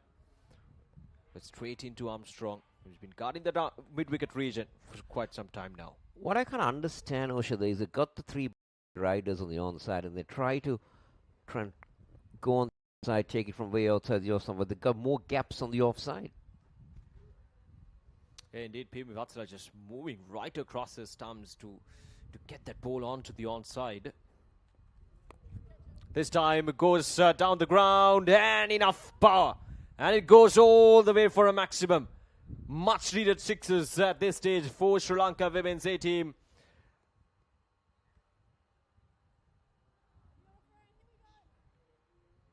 That's a really good strike there. Well, I guess it's Vishmi. Yeah, indeed. It was Vishmi who struck that 6, so That gets to her half century as well. A really good innings, but it'll be interesting to see how she finishes things off here in this innings. This was at 6 coming down the track. A good shot there, Kosala. Yeah, very well done. Very well executed. Pick the pace of the delivery. This has been an expensive over. Again, given that, yeah. Sri Lanka getting to 120 in the 18th over. They will try to press for that 150. 140 is what the skipper wanted. Indeed, they've got to push for that as much as they can. Cut away. This time more of a deft touch there from the batter. It will take a single. So Vishmi goes to her half century. He started off well, especially in the first 15 to 20 deliveries, but then there was a slight mishap in terms of getting those runs quickly, getting those boundaries, which is crucial in a T20 game. She can still finish things off properly here.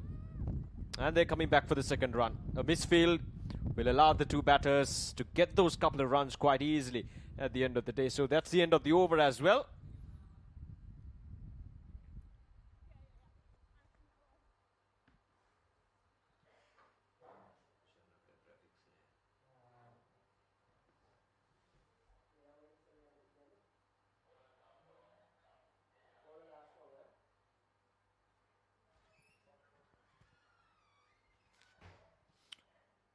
Vishmi Gunaratne. She's been really impressive right from the start. Played some really good shots all around the park, Kosala, and looked to be in good touch. But then as I mentioned earlier, I have a few areas where she lost the control a bit, but then she survived out there in the middle to get to her half century. And now it's important for her to finish things off properly. Yep. Skipper will bowl her final over.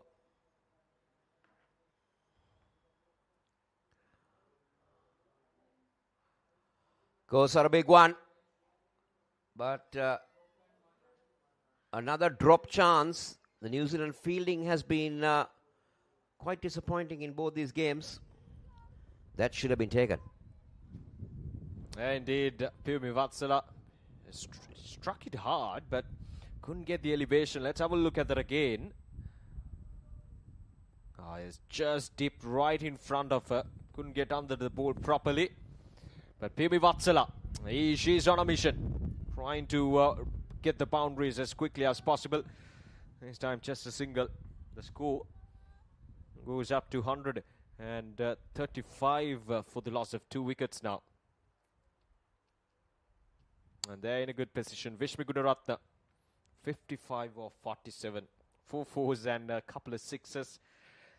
The strike rate would have been perfect if it was right around that 125 to 130 region. But still, she can get this team to a really good score in these remaining 9 deliveries.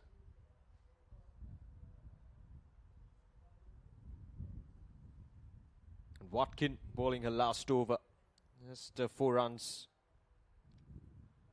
so far given in this over. 1 wicket for 24. A really good comeback from the captain, and I think she enjoyed these conditions. Yeah, she will, for sure. Good ball. Saw the batter coming down. Bowled it in the block hole. Just a single. New Zealand wouldn't mind that. 136 for 2.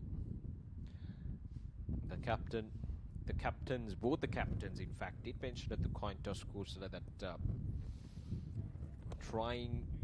they were aiming at that 135 to 145 region. And as far as Sri Lanka A Women's is concerned, they've already reached that 137 run mark with 8 deliveries remaining in this match. Oh, there we go. I thought it was quite close, but then pitched outside the leg stump for sure. Yeah. That's what the umpire indicates. It's pitching down the leg stump. It's been a decent over from Watkin. But at the moment, Pumi and Vishmi are throwing everything at it. Now that's a brilliant catch. That was a fantastic take. It's not easy. Anderson, the fielder. Let's take a look at that again. The batter is Pumi. Just take a look at this one.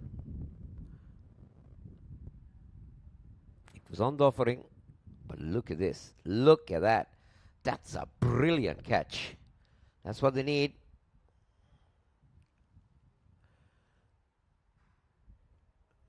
Pumi departs for 16. Sri Lanka 137 for 3.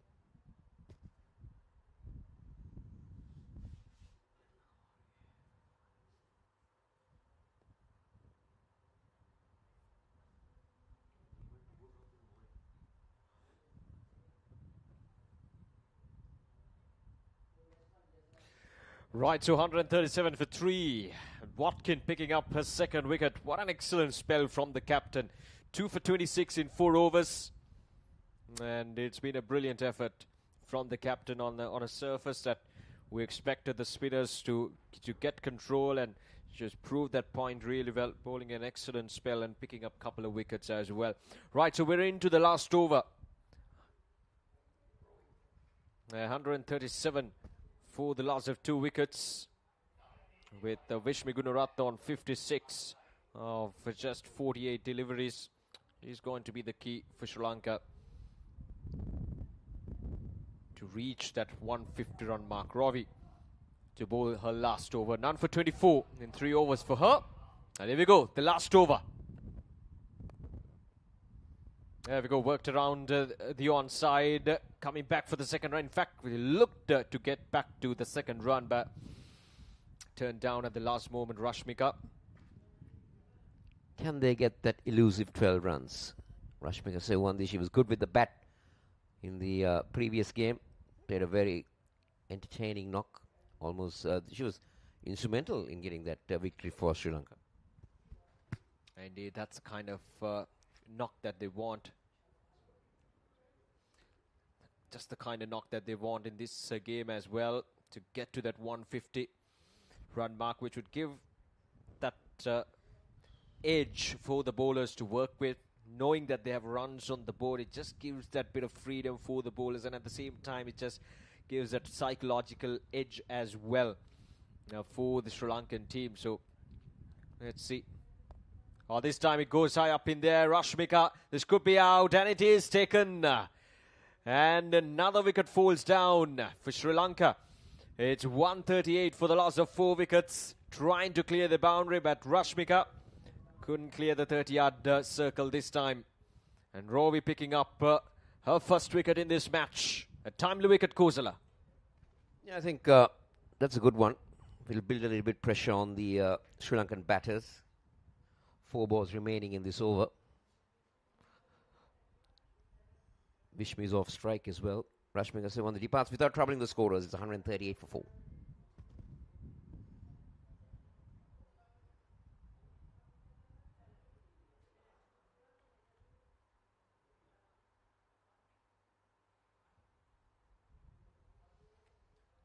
Right, so there we go, 138 for 4. And Vishmi, she's at the non-strikers end. That's a problem for Sri Lanka. That's a big problem for Sri Lanka. And Shashini Gimhani, she's a right-hander, and she's got only one job to do, and that is to give the strike to Vishmi at this stage. And she will still get 3 deliveries to her. Here we go, Ravi. 1 for 25. Oh, gone. There we go. Gimhani just blindly swinging that bat. And Ravi just not doing anything special, just bowling wicket to wicket. It just did the trick. Yeah, she came around the wicket on that occasion. Changed the angle a bit. But the batter was not adjusted to that type of delivery. So Sri Lanka lose another. There you go. She was throwing the kitchen sink at that.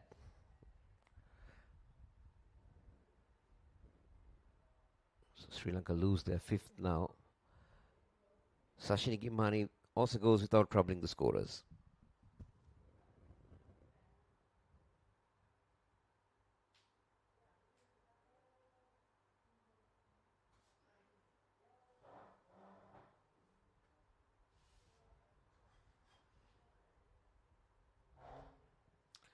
Right, so 138 for 5. Vishmi Gunaratta, as I mentioned earlier, she's still at the non-striker's end. Deumi Vihanga walks out to the middle. What should be the approach? Is she going to take that single and give the strike, or is she trying to go for that glory shot? Deumi Vihanga, a right-handed batter. Can she clear the boundary? Will she give that strike to Vishmi, who's on 57 of 49? And Rovi, she's on a hat-trick. Punch down the track. Might go all the way for a boundary, as it does. A short-hand jab there from Vihangi. And it goes all the way towards a boundary. And that's a very effective shot there down the ground, Kosala. Yeah, very well struck. Couldn't blame the bowler. She was looking for that Yorker. Look at that. Gun barrel straight, isn't it? Oh, yeah, straight as an arrow. And no chance for the long on and long off fielders. It was straight, it was powerful, and it reaches the boundary in style. Oh, this time she goes and again, and another 6. My goodness, that's another glorious shot there from Deumi Vihanga. And the score goes up to 148 for the loss of 5 wickets. And 10 runs in the last 2 deliveries, Kosala. Yeah, that's a big hit. That's a massive hit. Used all her power. Nothing wrong with the delivery, but that was sheer power from Deumi Vihanga. And Sri Lanka will now feel that they can get to that 150. Indeed, just one strike away, Deumi. Here we go, the last ball of this innings for Sri Lanka. Worked away onto the onside. Should look for the couple of... Oh, never mind the couple of runs. It's gone all the way for a boundary. What a finish for the Sri Lanka women's A team. Deumi striking a boundary, a 4-6, and another 4 to finish things off, to wrap things up. And Sri Lanka women's A team finished things off with 152 runs, giving a total or a target for New Zealand women's A team 153 in 120 deliveries. Just the kind of finish, Kosala, what Sri Lanka needed at that stage, especially with Vishmi at the other end, stuck at the other end. Deumi came in and absolutely blasted. That's a wonderful way to finish things off, and a good confidence booster as well. Yeah, 150 will give that psychological factor where the Sri Lankan women are concerned. New Zealand will now have that in the back of their mind. It's always so this is how the Sri Lankan batters went about, coming the 27 at the top. Vishmi unbeaten, 57. 38 from Vimoksha. But that cameo of 14 by Deumi will most probably be the changing factor. Indeed, those 14 runs at the end really will matter when New Zealand comes into ball. Now this is how it looked, the bowling performances. Now plenty of options for New Zealand women's A team, but it was the captain Watkin who impressed us the most. 26 runs and picking up 2 wickets as well in 4 overs. And couple of wickets in the last over for Rovi as well, as she completes his 4 overs. 39 for the loss of 2 wickets and 1 wicket for Jonas in her 4 overs as well. So Sri Lanka A women's team 152 for the loss of 5 wickets in their 20 overs. And now it's time to look at the highlights of these innings. Yeah, the 2 openers started off well. Sri Lanka A, 22 runs were scored in the first couple of overs. And there's plenty of runs on offer for both the batters, as they just dominated the proceedings, especially in the power play. If I'm not mistaken, 44 runs were scored in that power play, 44 for the loss of just 1 wicket, and they just went on.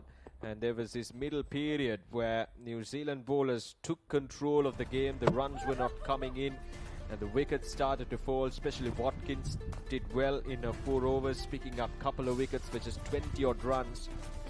And there was some really good effort from the batters. A collective effort once again from the Sri Lanka women's A team batters, right from the start to the very end. We talked about that opening partnership, and then from there onwards Vishmi held the innings together and really made those final touches That was Devmi, who did absolutely brilliantly in that last over to score 14 quick runs. These last 3 deliveries of the innings to push Sri Lanka women's A team beyond 150 and to get them to 152. This was some catching from Anderson. We talked about the fielding efforts from both the sides being below par, but we saw some really good catches from the New Zealand A women's team, picking up some really good catches. And this was Devmi at her best. 4, 6, and then another 4 to wrap things up in this innings. A wonderful effort from her and from the Sri Lanka women's A team as they reach 115 there, 20 overs. Right, so the target is set for the New Zealand women's A team. They need 153 in their 20 overs. And we'll take a short break and we'll be back with the run chase.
Colombo, Sri Lanka, having won the toss, deciding to bat first, put up a very good total on the board. Sri Lanka A in a strong position. It will be very, very interesting chase for the New Zealanders. They got their batting strength up by bringing in Kate Anderson. 153 is the equation. 120 deliveries. They got all the wickets in hand. They know exactly what they are chasing. And series is on the line, which makes it even more interesting. Sri Lanka losing the one-day series 1-0. They showcased their intent right from the first game itself. It was a thrilling finish. And we are hoping nothing less. Very strong looking. Just Watkin opened the batting during the first T20 as well. Not too many runs. And today she knows exactly. They got to bring in a good opening wicket stand. So to stand a good chance of winning this second T20 rather, to stay in the series. Here's the first delivery. Rashmika Silwandi. It was a similar shot to start off the proceedings for Watkin during the first T20. This time goes along the ground, fielding the deep, done a good job, comes around, sends in a good return. Kate Anderson. Everyone focusing on Kate Anderson, leading run scorer. Ruth Martin, award winner. Didn't play in the third one-day.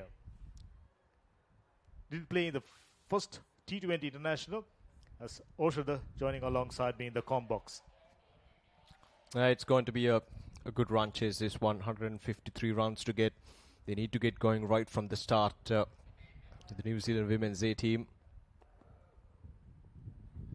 And Anderson and Watkin, as you correctly mentioned, going to be the key. We saw how the Sri Lankan openers operated on the surface. They were quite outstanding in the first couple of overs, getting those runs. This is Jess Watkin, the captain. Did well with the ball in hand today. And she has a big part to play with the bat in hand as well.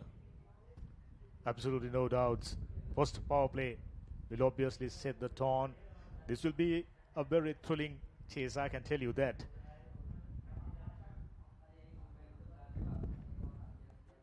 Immediately improvisation. She is known for this. Kate Anderson opening her account with a fabulous boundary on the onside. Yeah, let's have a look at that again. Touch too short, and there we go. Just enough for time for her to, rock back and to make that space and to play it away from the field as much as possible. In fact, there's no third man fielder down in the deep. In fact, the fine leg fielder down in the deep, there's no fielder, so that just gives a free hit for the batter to work that ball down towards the fine leg region. Not making that adjustment as well, the captain of Sri Lanka women's A team, just going with no fine leg fielder for Rashmika. This time, just managed to grab that one at the edge of the glove. Rashmika Silwandi, strong comeback. Kate Anderson, sort of a batter. You never enjoy bowling against her. Make life difficult for the batter. Well taken. Could have easily gone past the wicketkeeper for 4 runs. So it's a good start. They knew straight away they're going to need the improvisation. And who better than Kate Anderson to do that? Already a boundary. Things underway for the New Zealand day.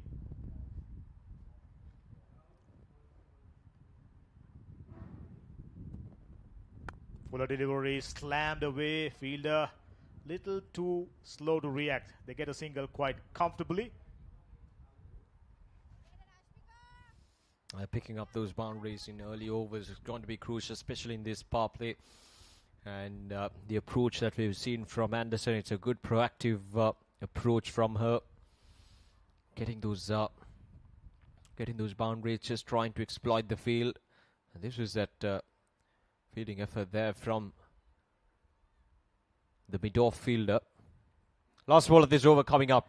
Rashmika just giving away 6 runs, including a boundary. Need to finish things off properly here. Strong finish for Rashmika Silwandi. Slower delivery. Watkin got deceived. I certainly wouldn't mind having another look. Rashmika taken a slap earlier on. Slower delivery. Being proactive, just as you mentioned, getting the first wicket. Sri Lanka starting up their defense on the right foot. Oh yes, Rashmika Sewandi. There we go. A slower delivery. Watkin creating her own space, but hitting the bottom part of the bat. It goes high up in there, not much distance.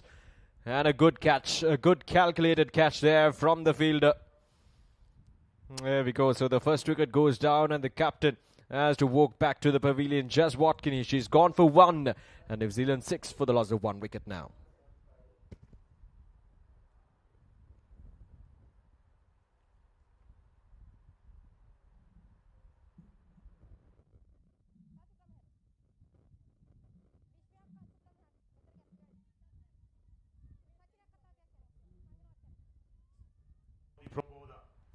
Into the action. Done exceedingly well during the first T20 game.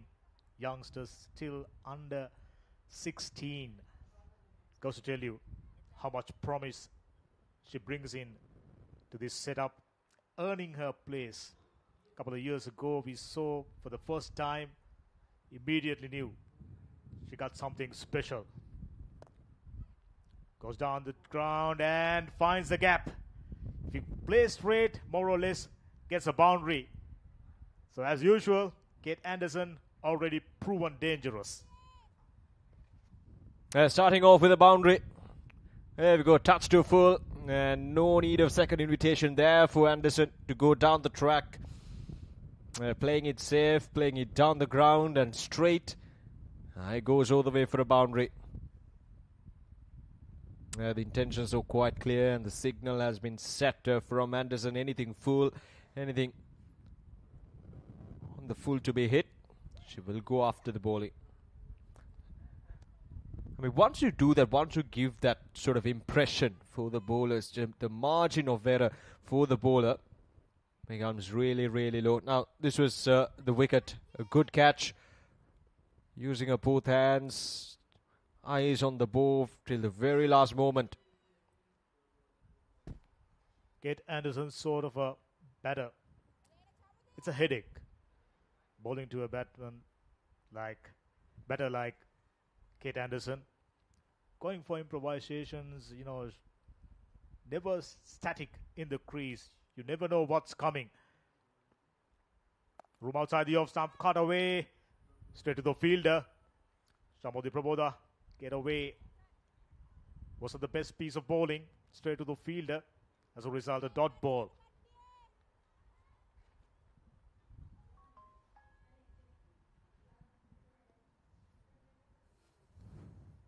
Here's Chamudi. Yeah, cut away once again, but couldn't find the gap. Chamudi bowling at the right pace on a surface like this. She's fairly experienced to her age. Being around the system for some time now. And she has impressed quite a lot. Played for under-19s as well and now into the A team. She's been quite outstanding right from the start of her career. And she has a long way to go as well. 2 overs done. And New Zealand 10 for the loss of 1 wicket.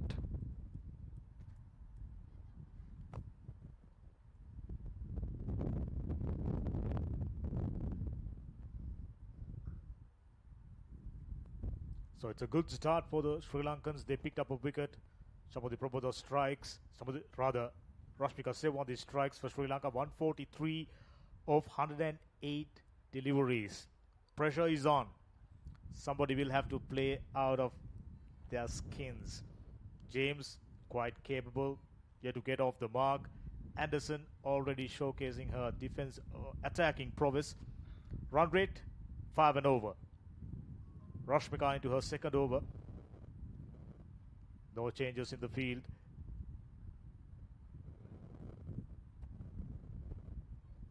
Going for a cheeky little paddle on the onside. Luckily made no contact. Rashmika saw Bella James moving outside the off stump. Sticking to her line, following the batter rather.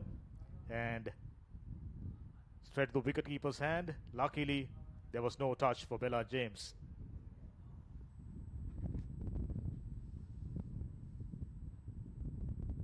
Rashmika picking up a wicket in a very first over. Just the kind of start that Sri Lanka wanted, and for her as well. A good change of pace did the trick that time. So she knows and she understands how to bowl on a surface like this, which is fairly slow, and the ball sticking to the surface as well. So it's just important that you make those correct, fine adjustments. And worked away onto the onside, and a dot ball. Just maybe try to hit it too hard. That was short enough. That's the final first dismissal, in fact. Bottom part of the bat, no real power. Good catch taken. Never easy. Paddling back. You're at the edge of 25-yard circle. There you go. Very well done. Roam outside the off stump, just too wide. Chamaridi Soiza into the action. As long as Sri Lanka do their basics right, I'm sure they are in the box seat based on the way things panned out so far. But we've seen a nature by Sri Lankan young outfit, Sri Lanka A. You know, wheels coming off when batters gets into their good rhythm. Whipped away. There are no protection. Field in the deep. Had absolutely no opportunity. Wasn't the best piece of bowling by Rashmika Sewandi. Yeah, once again, that's poor bowling there from Rashmika. Not bowling according to the feel that is being set for her. There we go, James. Just making sure that she's playing it as fine as possible. And at the end of the day, she gets a boundary, and that's a good start to the over once again from James. Just making sure that they're getting those runs and not getting stuck out in the middle. Well, James was anyway looking to play that one on the onside. There aren't too many fielders, only two fielders in the deep. At deep third and deep backward square leg. So your responsibility is to bowl outside the off stump. That'll do it. A full toss. Gone aerial, just maybe seeing the full toss. Her eyes lit up. Trying to hit it too hard. Losing her shape altogether. So strong comeback by Rashmika Sewandi after conceding a boundary. Apart from a wide and a boundary, would have been a very good over. But I can tell you 153 is a very good total.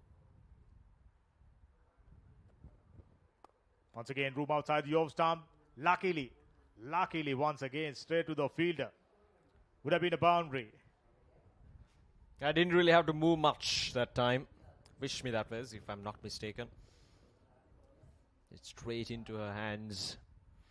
Last ball of this over, and as you correctly mentioned, Dhammika, apart from that boundary, it's a good over from Rashmika.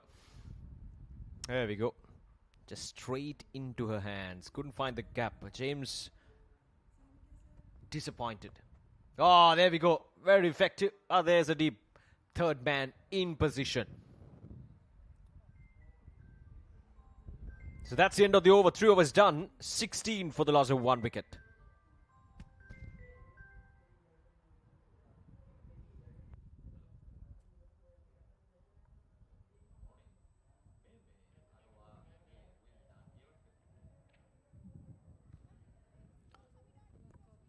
.137 of 102. New Zealanders, they have 9 wickets in hand. It wasn't the start they were hoping for. Skipper once again out without scoring many runs. Sri Lanka just about to bringing in more changes. Skipper having done outstandingly well coming into the attack. Very cunning operator Satya Sandeepani picking up 2 wickets, if I'm not mistaken, conceded only 12 runs. Right at the beginning of the first T20, we mentioned there weren't any winning contributions. She straight away come up with a match-winning performance. Floating it up. There you go. Very clever operator. Saw the batsman coming down the track, slowed it up, shortened the length. Absolutely no opportunities for Bella James on 5-7 deliveries. And Anderson off strike for a while. Down the track, gone aerial. There are no fielders inside the inner ring. Just a single.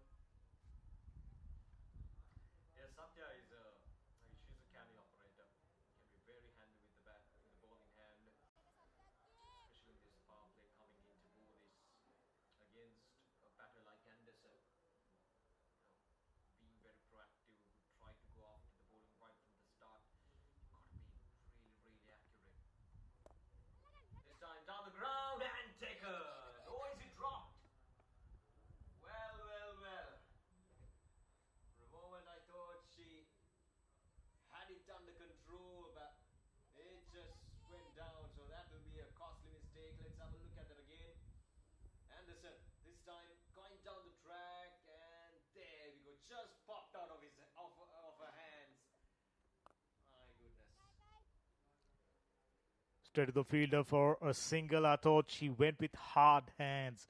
Approaching the ball with the momentum. You need soft hands for that one to stick. Chance gone a begging. Same happened during the last one day. Sri Lanka played a hefty prize. Anderson went on to score 80 plus. Once again, a little bit of room outside the off stump. Straight to the field at short third man region. And very important, Sri Lanka's ground fielding was all right. I'm not going to say they done an excellent job. But when it comes to their catching, I thought plenty of work to do, plenty of improvement. Short of the length once again, try to hit it too hard. Maybe fielder comes around. Just a single. And we soon find out how costly that opportunity be for the Sri Lankans. Another over comes to an end.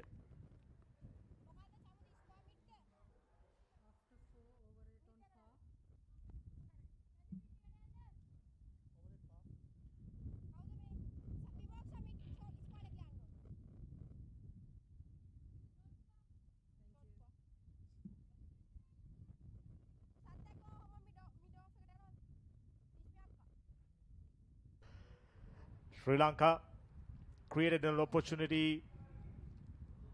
Anderson gave an opportunity during the third one day and she ended up scoring 80 plus, almost at a runner ball.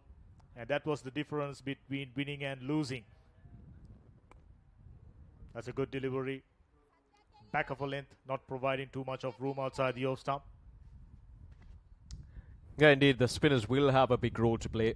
Chamudi and Sathi Sandipani. It'll be interesting to see. Oh, there we go. That's a good delivery once again. Anderson, not in 100% control that time. Sort of a player who likes a little bit of room outside the off stump. If not, she knows the way to create opportunities to go for scoring shots on the onside, on the offside.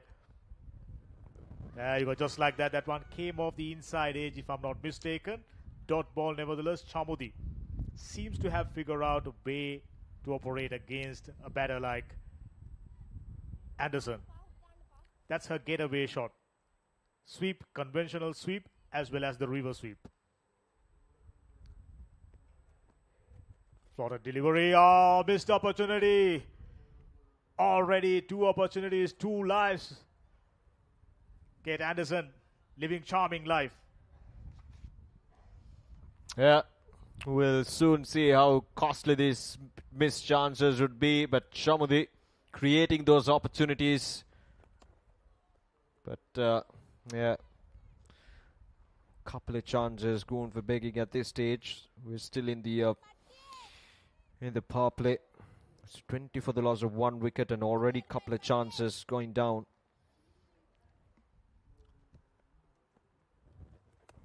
Goes for improvisation. Yes, came off the edge, says the umpire. And Sri Lanka breathing easy now. Given 2 opportunities on third count. Wicketkeeper does well. That wasn't easy. Yeah, indeed. Really good work behind the stumps there from the wicketkeeper. And the second wicket goes down and it's a big wicket. It's Anderson who was dropped down. Couple of chances. 1 drop chance and then a stumping chance. And this time the wicketkeeper does no mistake. And just the faintest of an edge. And the wicketkeeper does no mistake. Chamudi picking up her first wicket. And New Zealand are now 20 for the loss of 2 wickets. And Kate Anderson, she's gone for 11 of 19 deliveries.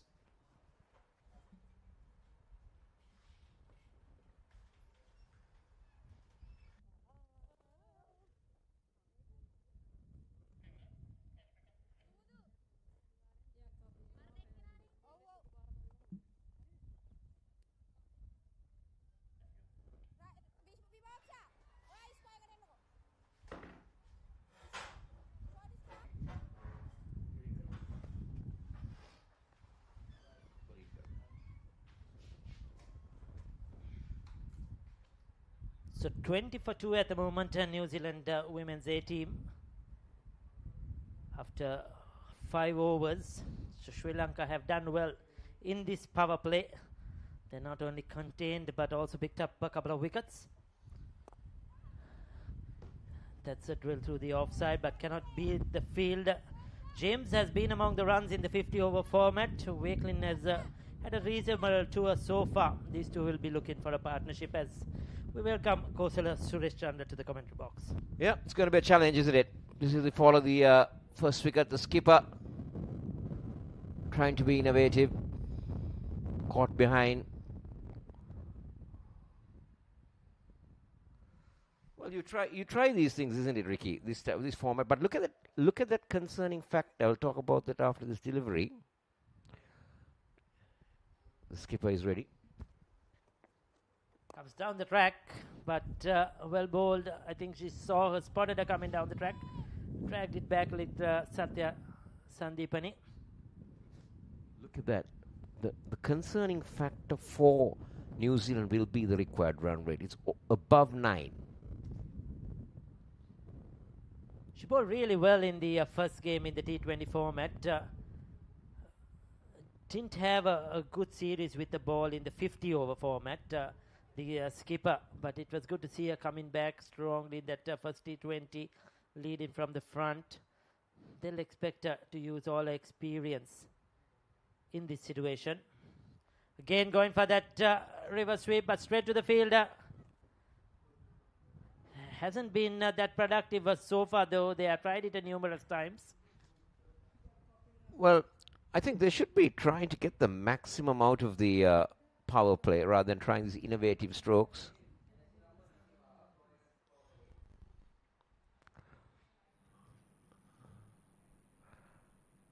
Have they gone upstairs? Yeah, can you take it back? Ball is clearly taken. Yeah, batter is inside the popping crease when the bells are off. I have a decision. Can you focus the lights, please? Yeah, that will be signaled as a not out. Umpire Nimali Pereira, very experienced now, especially in women's cricket, has travelled around the world, ICC tournaments as well. Will be a part of the upcoming ICC Women's World Cup in a couple of weeks' time. She's done a couple of men's games as well. Was involved recently in domestic men's cricket as well, and of course international cricket as a third umpire. So it's great to see the opportunities given to the female or women's umpires here in Sri Lanka. Apish, and gone. Is it? No. We'll have to wait and see if that carried. End of the over. 6 done, 20 for 2.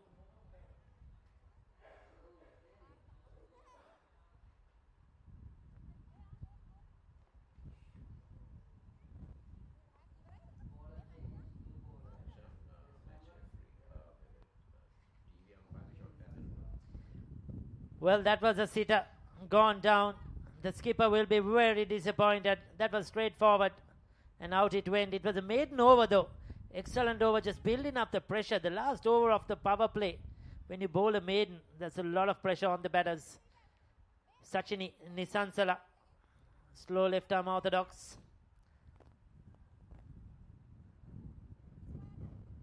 So Sri Lanka ringing the changes, changing their bowling quite regularly, not letting these batters settle down.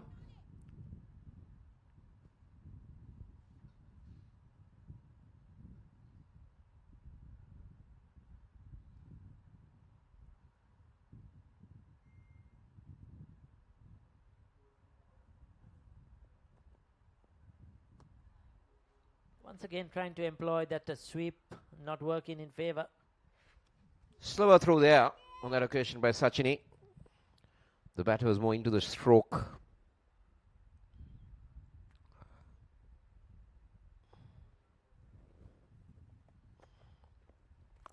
Again, going across, just a single. Sri Lankans will be very happy with this passage of play. They haven't conceded the boundary. Put it on the brakes. That's that last drop chance. That was in and out. There you go, the skipper. Should have been taken comfortably. Should be very disappointed. It was an excellent over. With outside the off stump, but straight to the fielder. Things beginning to be getting tougher and tougher for the Kiwi ladies, isn't it? Ball is coming on slow. It's turning a little bit. It is expected. Crossbat shots not getting that much of effect. Finding the fielders on most of the occasions. So pressure will start telling, and I'm sure that required run rate is now almost 10 runs an over. So that is going to be a big challenge. Do they have the batters to do it? That's a big concern. They need some big overs. And again, similar attempt, but brilliantly fielded in the deep. You see, she's got 3 men covering that onside boundary as boundary riders. Take a look at that. Yeah, certainly quick there. Vishmi Gunaratna sends in a return. Sri Lankan fielding certainly has picked up since that the first 50-over encounter. Once again going through for a quick single. The New Zealanders definitely rattled here a bit. They want to get on with the game, but the Sri Lankans have been very sharp. 7 overs done, 24 for 2.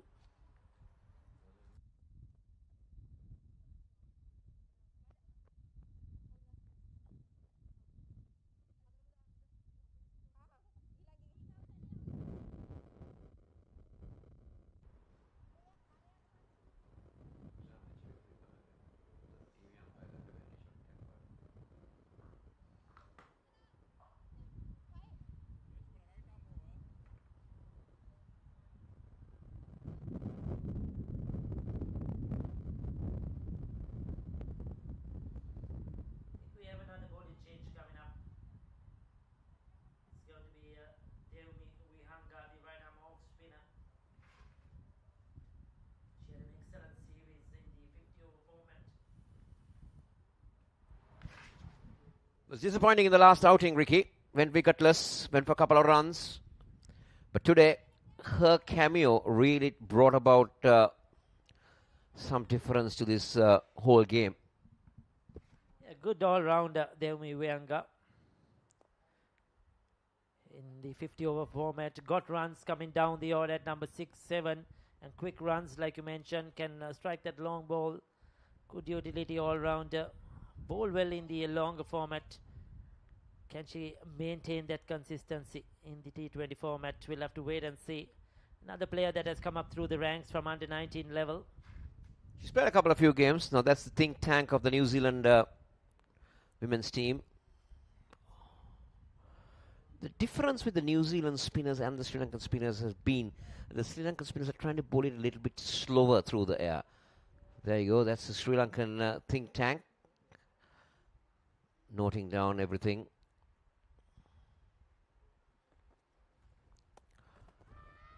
Oh, now she's gone. She's gone. Umpire Chamara Sosa is not even interested in going upstairs straight away. The finger comes up, and Devmi Vihanga is rewarded for some good bowling. Well, brilliant glove work there. Sumudini Sansala behind the stumps. Quickly whips off the bails. Yeah, no chance in getting back. So Sri Lankans right on top. This is how the pressure building. There was a maiden over, few dot balls. And this has brought the downfall of Wakelin as she departs. New Zealand in lots of trouble, 25 for 3.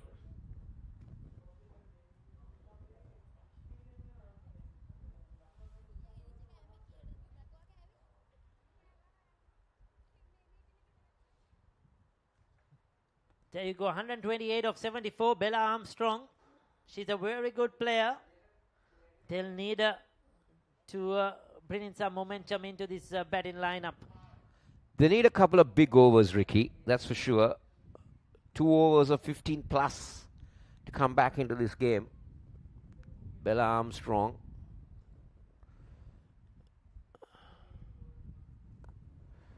But Vihanga continues to have control and prevent runs being taken. Yeah, Bella Armstrong got runs in the third 50-over encounter, got a hat-trick as well.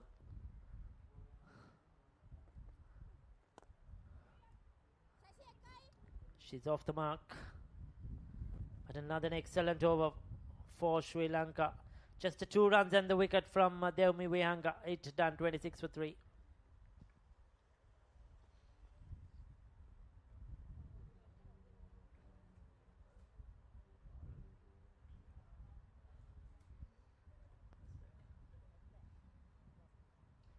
So there you go. Watkin, the skipper, was out for 1. That was a big wicket. And Anderson, the leading run scorer for New Zealand women's cricket, domestic cricket.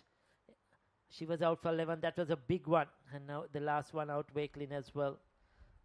So some of their big hitters of the ball or the more aggressive batters are back in the pavilion. So this is going to be a bother for New Zealand, chasing a big score here in T20s in women's cricket. 152. Is that another chance? Is that another chance that came back quickly? I hope she hasn't injured a finger. That would have struck that web in. Hope she's okay. Take a look at this. That is firmly struck. Another catch gone a begging. You need to take those catches. You need to take those catches. And especially of your own bowling. 2 important catches gone down. Caught and bowls. First by the skipper. Now by Sachin Inisansala.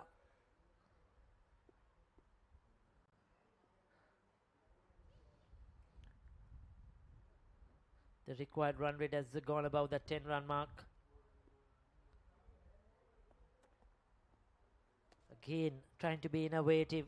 That will be called a wide, though very wide outside the off stump. That shot reminded me a little bit of French cricket that we played in the backyard. Or you call it rounders. Dude, nowadays the kids play that even. Kosala, I have not seen it in the recent past, I'm telling you. I'll tell you, we would find a piece of wood, or sometimes we even play with our own school books. It was a thrill, French cricket. Appeal for an LBW, probably sliding down the leg side. Umpire Charmer Soiza says not out. We'll take a look at the last wicket to fall as well. Is it, or the drop chance?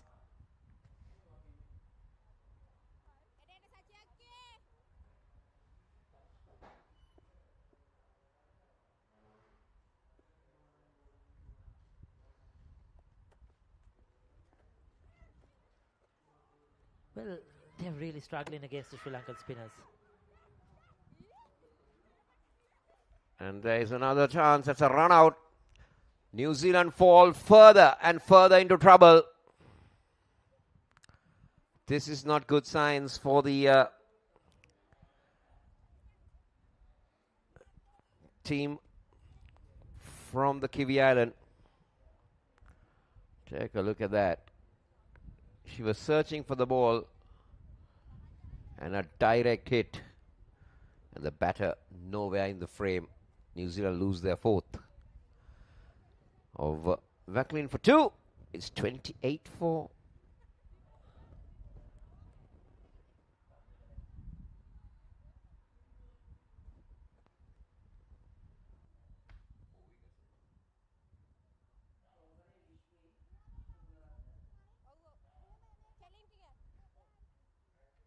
So it's a 28 for 4. James has to go. Run out that time. And New Zealand are in lots of trouble. They are losing wickets rapidly here. They are struggling against the Sri Lankan spinners. Unable to come to terms on this surface. Chasing a big score. The required run rate has moved over 11 runs per over.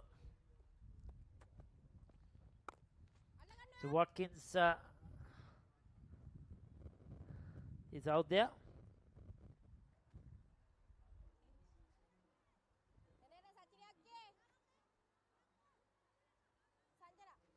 There you go, that run out once again of James. She didn't know where the ball went, I think. She completely lost it. Good awareness by the fielder. She's very lucky that struck the stumps to direct it. It was just a lob to the wicketkeeper and that would have been enough. Looking to go big. Full flow of the bat into the gap. This is a welcome boundary just to break the shuttles there. Much needed indeed. Watkins.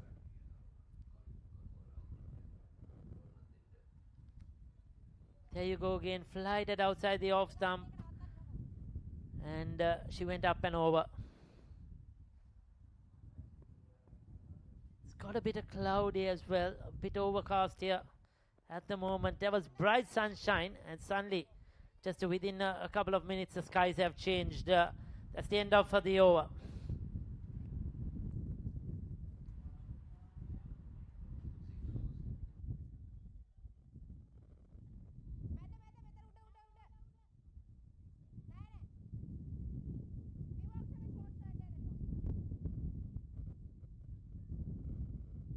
.120 of 66. It's a huge task ahead when you have just 6 wickets in hand. Tell me Vihanga will continue. She's already picked up a wicket, the off spinner. There you go. Dark cloudy skies looming over us.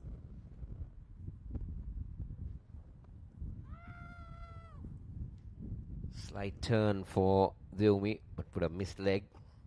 Yeah, the dark cloud is a big dark cloud that's just above the ground. The ground staff has just come in near the covers. That's the delivery. That one spun a little.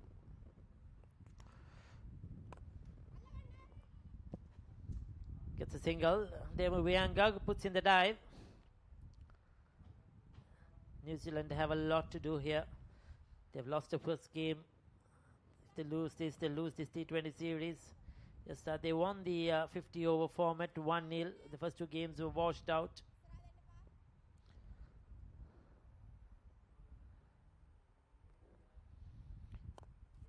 Slightly short, but probably come back for 2. No, just a single.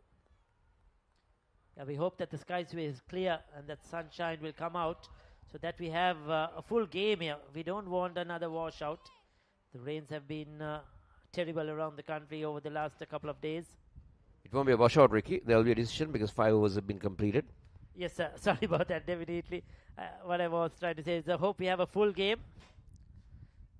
And we definitely have a result as of now.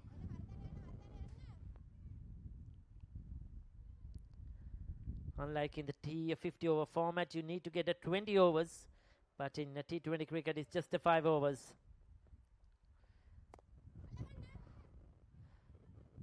Another good over by Deumi Vihanga. She's been on the money.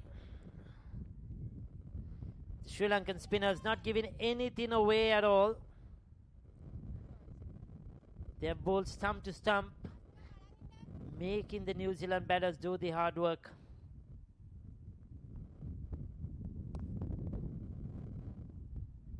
She'll pick up 1.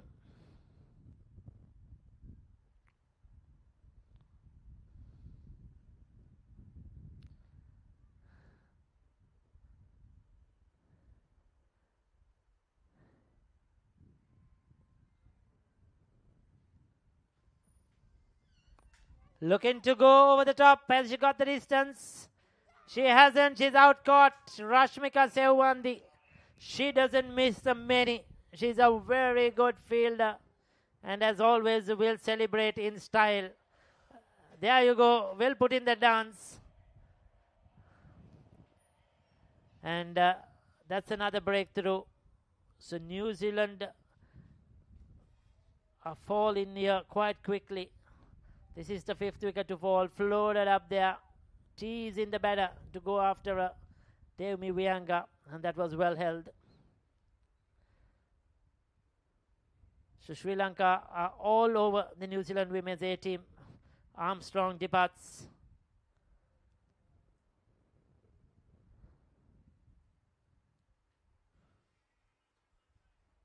So that's the 5th wicket down.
Right, so 5 down for just 37 runs. New Zealand women's A team under serious trouble here at the Colombo International Cricket Stadium, chasing down a total of 152.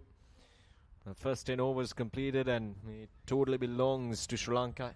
Women's A team picking up 5 wickets and giving away only 37 runs. An interesting phase coming in, and the game so far certainly belongs to the Sri Lankans. And it's not going to be easy from here onwards for the New Zealand women's A team. Chasing down a total of 152 in excess of 100 runs required at this stage, with already half the side back in the pavilion. Not going to be easy. Definitely not. Sri Lanka understanding the importance of picking up wicket after conceding few opportunities. I thought Kate Anderson given 3 lives, and on third count she got out. Once again going for that reverse sweep. Was a very productive, very, very close. I'm sure he'll go upstairs to check that one out. TV umpire to director, we got umpire referral for run out at strikers end. Can you give me the side on angle, please?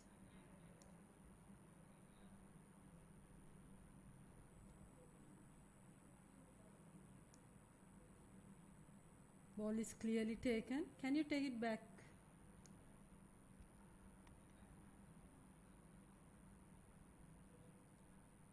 Yeah, take it forward, 1 frame. Another angle?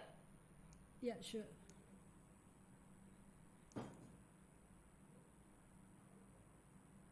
Can you give me the other angle? Field is covering the wicket. Yeah. Can I have the other angle, please? Yeah, this one is better. Yeah, take it forward. Just 1 frame back. Yeah, batter is inside the popping crease when the bails are off. I have a decision for the lights.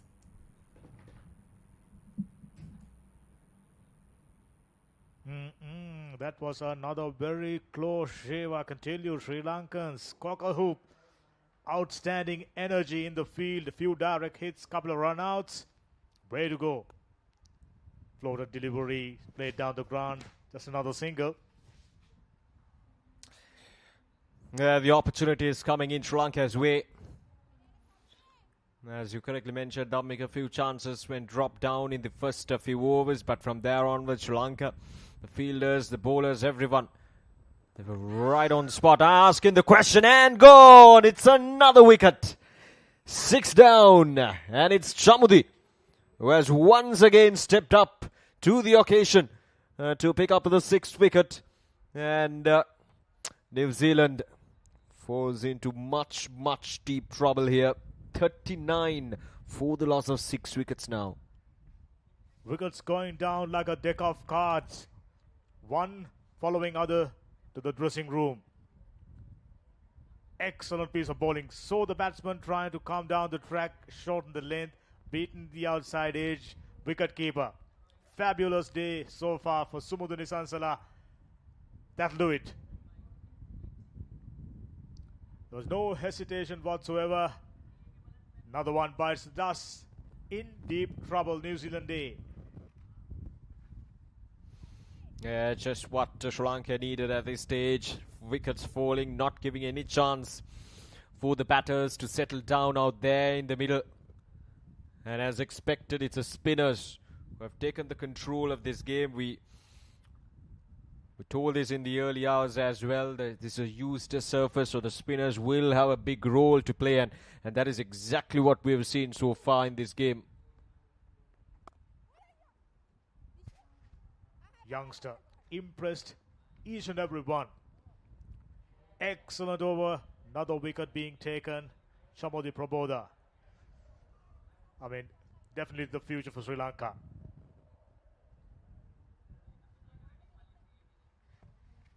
Yeah, a couple of wickets for Chamudi. Couple of wickets for Chamudi Praboda. 2 wickets for just 6 runs.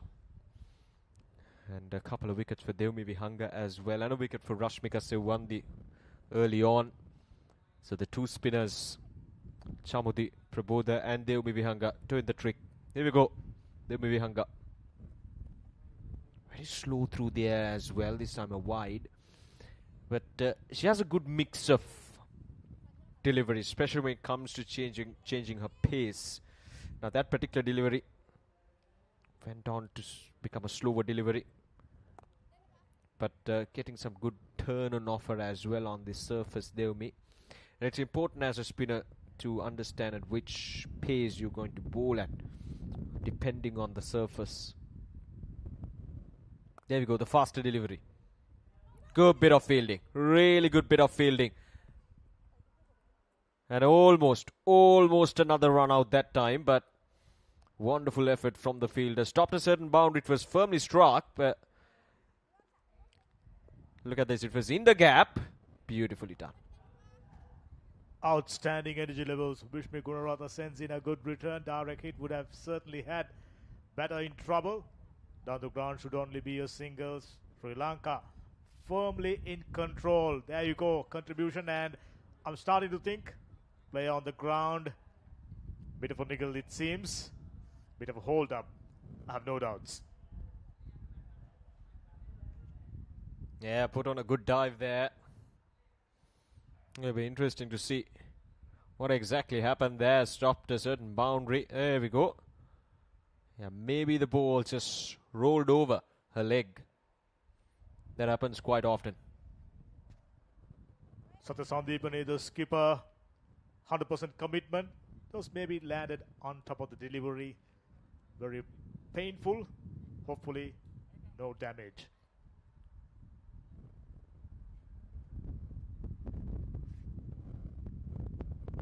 Yeah, down the leg side once again. It'll be a wide. Devmi Vihanga not getting her accuracy correct this time.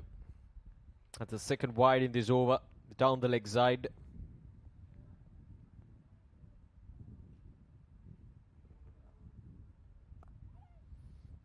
Yeah, once again, oh, this time field. We'll get a single. No harm done, just a single at this stage. They wouldn't mind that. 44 for the loss of 6 wickets. New Zealand A women's team, they did 109 more runs in just 51 deliveries. It's going to be a tough ask. And not to mention that they're already 6 wickets down. They are to stand any chance of winning this game, somebody will have to play a blinder. Out of her skin, that's what's in order for the New Zealand right now, hoping for a miracle.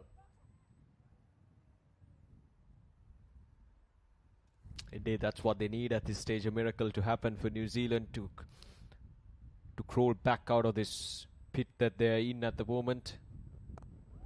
Very slow through there. Not giving that pace on offer for the batters to work with. And that should be the end of the over. 12 overs done. 47 for the loss of 6 wickets.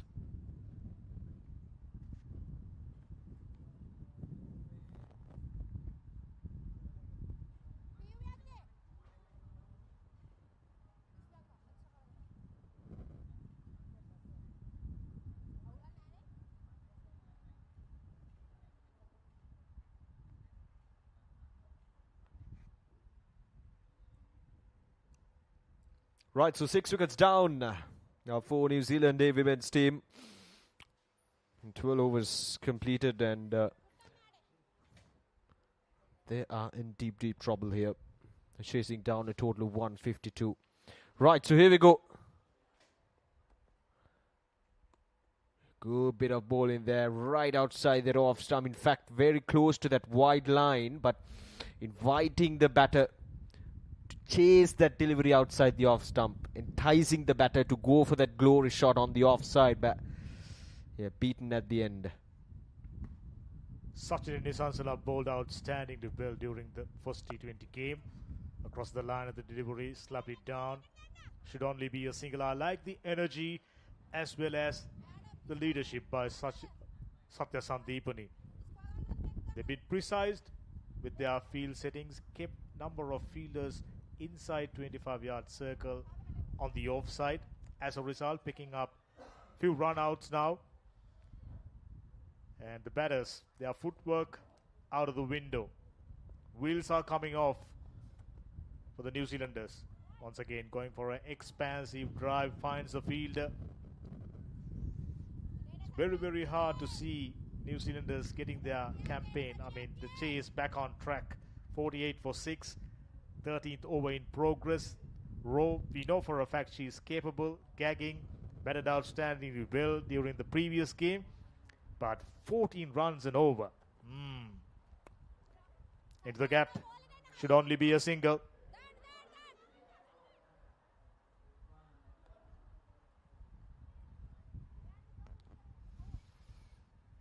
Yeah, the two batters, Gagging and Rowe, 6 of 8 deliveries and 3 of 4 deliveries for the two batters.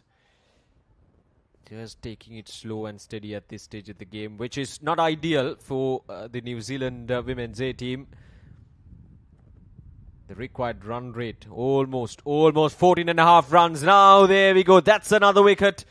And the 7th wicket goes down. Sachini picking up her first wicket. An easy catch for the fielder on the offside inside the 30-yard circle.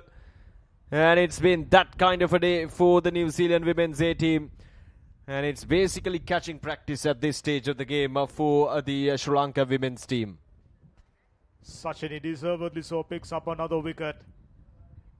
During the first T20, skipper, there you go. No troubles there for young Chamudi. She's not going to drop those. Fantastic fielder. Kate Gaggings batted well during the first T20.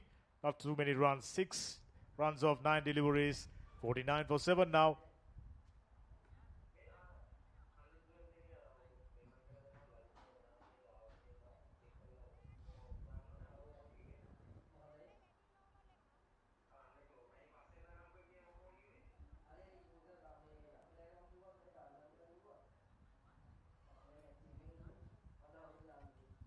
Right, so the last ball of this over coming in, and another impressive over from Sachini. Emma Black walks out to the middle. A right-handed batter, well with the ball in hand. But she's coming at number 9, 49 for 7. There we go. That's a good delivery. A really good delivery to finish things off. A couple of runs and a wicket in this over. And this was that wicket. Floated up, deceiving the batter. Went for it, paying the price. It's been a formality. Sri Lankans right on top. For them, everything sticking well really nicely.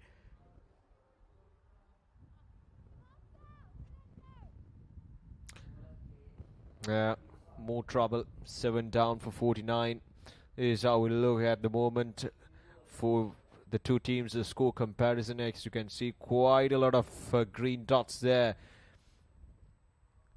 And they're very far behind the asking rate as well. So it's no rocket science that Sri Lanka A women's team, they're on the driving seat of this game. 49 for 7, chasing down a total of 153. The spinners have certainly taken the control of this game. The Tom Chinaman, Shashini Gimhani is into the attack. Short pitch delivery into the deep. Fielder comes around, should only be a single now. You can clearly sense the body language by New Zealand batters. They've already given it up. Daunting ask. 15.07 and over. With only 3 wickets in hand, Sri Lanka almost backed this game with that the series. Lovely piece of bowling, little bit of turn. I thought Emma Black did well there, getting behind the line of the delivery. It's all part of the learning curve for the New Zealanders. They knew coming into this tour, these are the conditions you more or less get. I thought they did well during the one-day leg. Lovely inner part of the bat, going for a single, nothing more than that. Yeah, the 50 is up for the New Zealand women's A team as well. 50 for the loss of 7 wickets. Not the ideal situation to be in. And still more than 100 runs required for them to get across the line. But for Sri Lanka, it's been a wonderful effort, a good collective effort.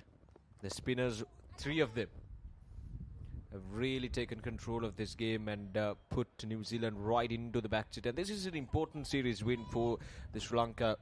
I mean, we're yet to see the series win, but if Sri Lanka goes on to win this series, I mean, in this game as well, will seal that victory for them in the series.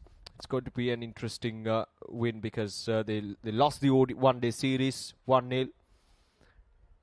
And then coming into this T20 series, they badly wanted that confidence. They badly wanted this win, and I'm sure the coaching staff, the management, the players, they have played an immense role in securing and to get to the position that they are in at this moment. This time down the ground, this protection down in the deep will be just a single. And that will be the end of the over as well. 14 down, 53 for 7.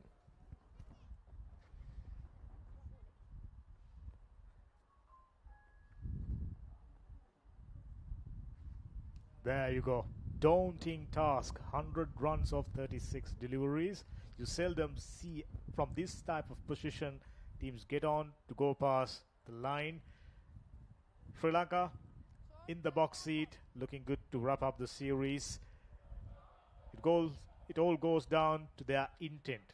After losing the third one-day pretty badly, they were determined. We saw that expression from their faces. This young lady, in particular, done outstandingly well. Short of the length into the deep, just another singles and twos. Definitely not going to do the job for the New Zealanders right now. Disappointing look. Rope on 5. I'm thinking the rest of the batters will be trying to occupy the crease, nothing more than that. There's absolutely no way they're getting past Sri Lanka's total, which is a challenging one, just as we mentioned right from the beginning. Down the ground once again for a single. As you correctly mentioned, yes, Dhammika, getting that, chasing down a total of 153 is never going to be an easy task on a surface like this. And when you have that sort of a total to chase down, as I mentioned at the previous innings as well, it just gives that psychological edge to the defending side, knowing that they have runs on the board. This time it goes up in there, but it lands safe. Chamudi, very interested, but it just falls touch too far away from her. Everything about Shamodi Prabodha is so natural. Natural athlete, excellent in the field. Take a look at it immediately. Look at the way she put on a slide. That's not easy. You got to be a natural athlete. Into the deep. This time get past the infield. Chase is on. Just maybe touches the boundary line, but I'm sure umpire will go upstairs to get a confirmation.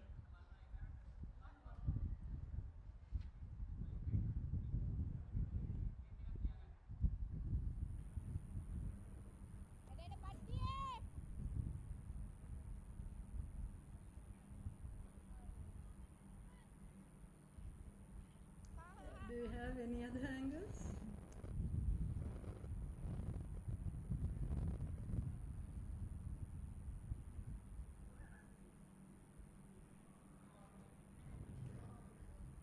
Yeah, it's runs.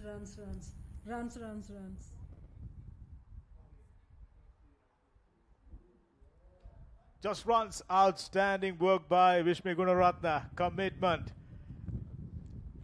Even though they are way ahead of at this stage, still jumping around, diving around, preventing what would have been a certain boundary. Always good to see Sri Lankans just about did everything all right, everything right, fallen to right places apart from that 3 chances they conceded. Chamudi just about to complete her spell. Slap down the ground. Only be a single. Excellent spell for Shamodi Prabodha. 4 overs, 2 for 15. Well done. After 15, New Zealand 61 for 7.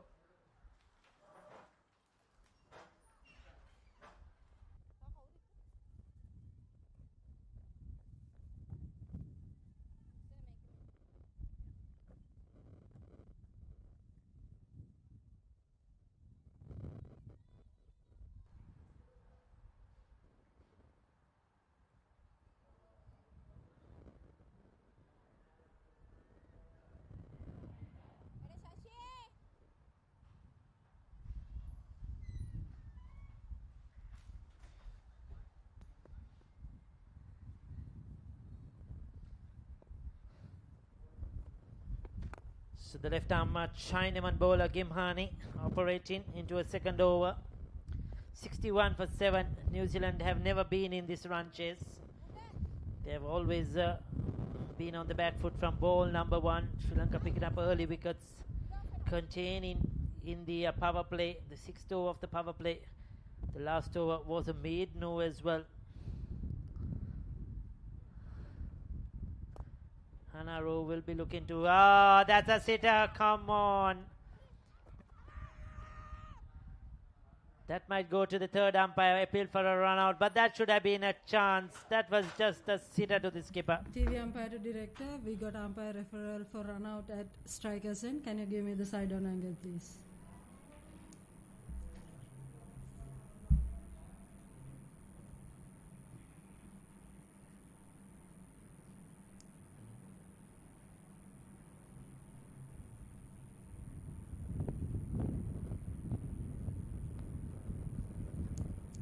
Can you give me the other angle? Yeah.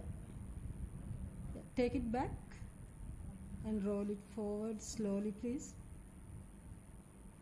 Yeah. Can you freeze it when the bells are off? Yeah, I'm satisfied. Batter is outside the popping crease when the bells are off. I have a decision for the lights.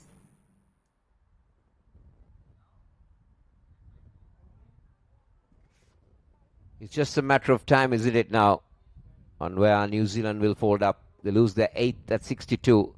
It's been a very, very poor batting effort from the Kiwilanders. They would have expected something better.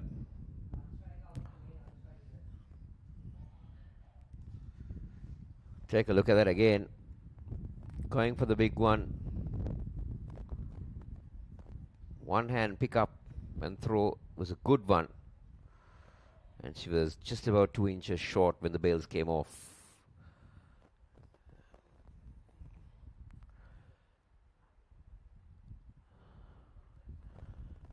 Hanaro gone for 11, 62 for 8.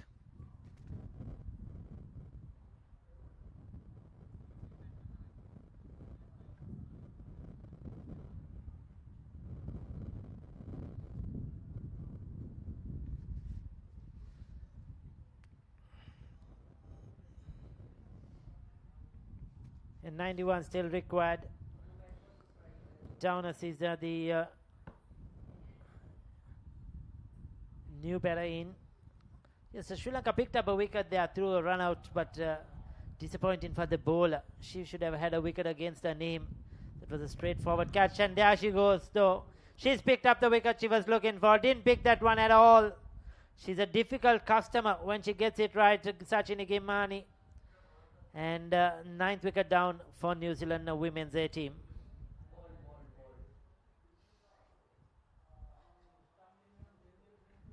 Didn't have a clue, isn't it? Just a big swing, a typical tail-ender shot. But that's slight inward turn. Castling the batter. So Downey departs without troubling the scorer. New Zealand 62 for 9.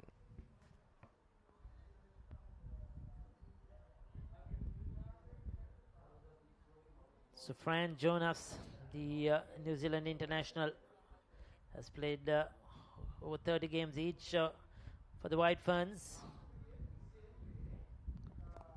Oh, blocks it out. She probably picked that one. Not like Downers, so was clean bowled.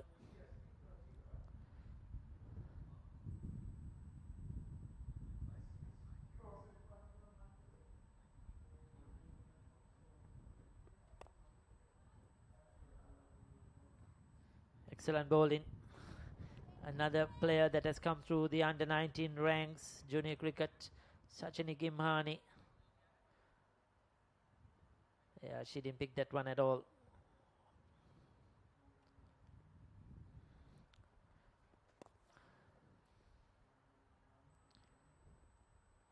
A single to finish off the over. 16 done, 63 for 9.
And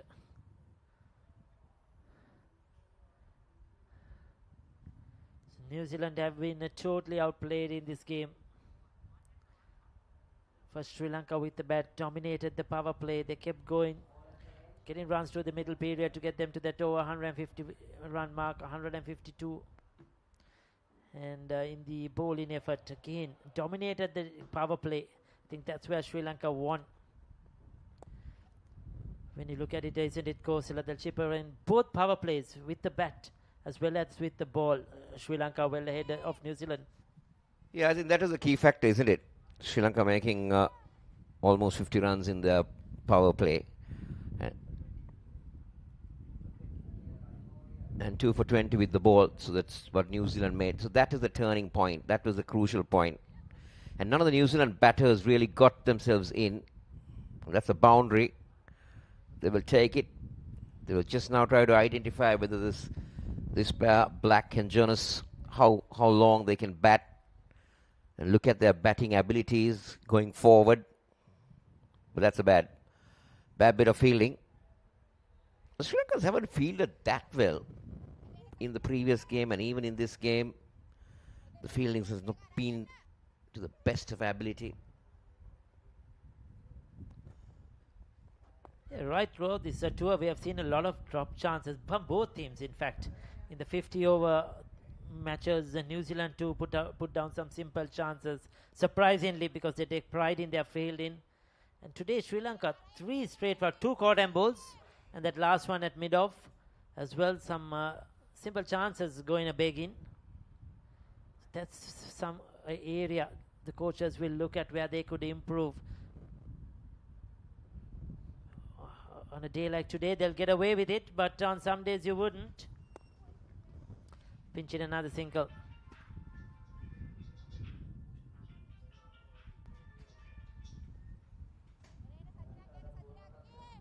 $70 for 9. 2 balls remaining in over number 17. Sachinini Sansala, 1 for 20. Can she wrap things up for Sri Lanka with a big win here? Goes for a big one, and that is well connected by Black. Something for the Kiwis to cheer about.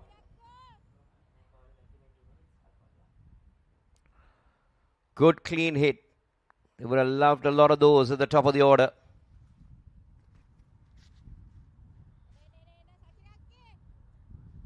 Yeah, that's a welcome boundary, isn't it? Clearing the ropes.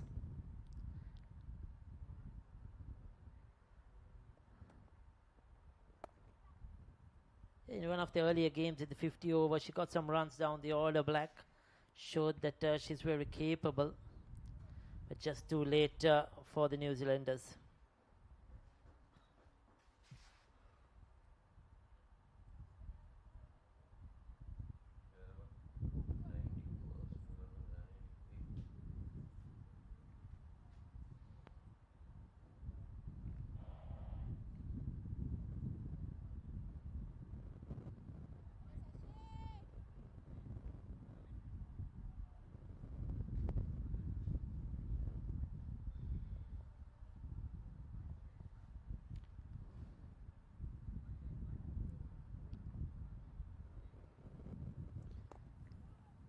Down the track, pushing it back towards the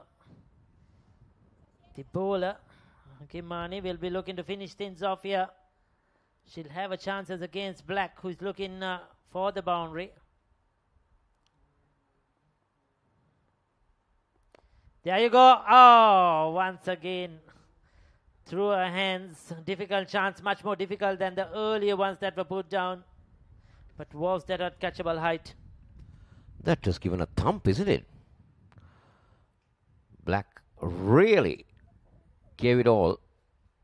That was Kimani was far too late in leaping up, but that was, I thought, a good hit down the ground.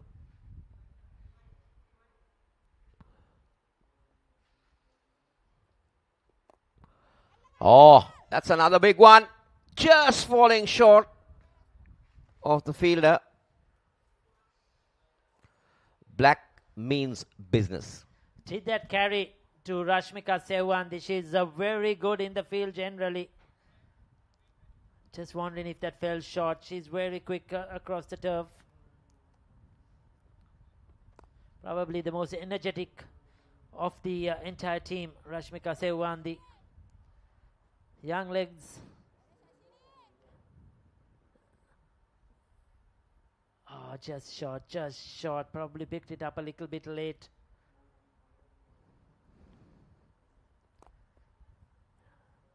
This time Fran Jonas hammers that through the offside. She's picked up a boundary. Has a smile on her face as well.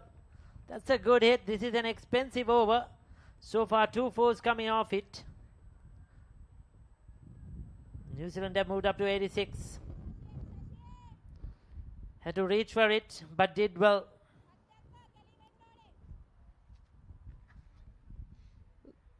These two can bat, isn't it? Just play some good shots. And they worked the single. Where were they earlier? 87 for 9.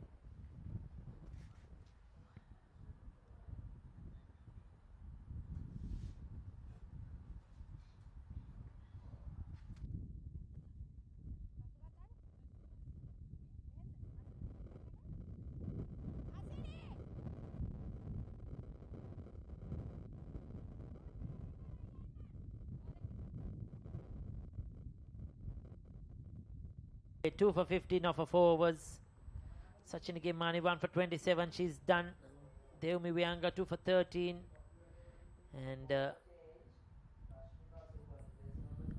Gimhani 1 for 16. So they used all their options and the spinners have come to the party. They've been brilliant.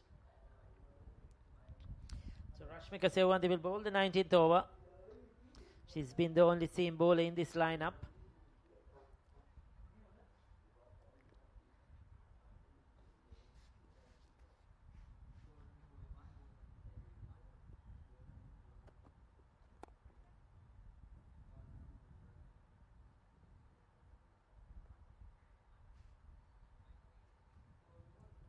Yeah, they've done well this last pair.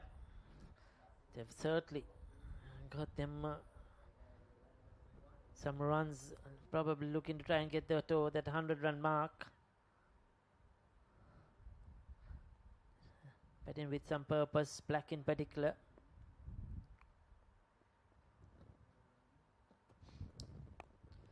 Keane looking to go big. Pick up one more. It's been a good hand by Emma Black.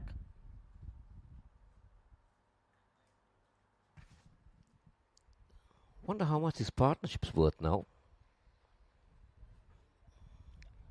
10 balls remaining in the New Zealand innings.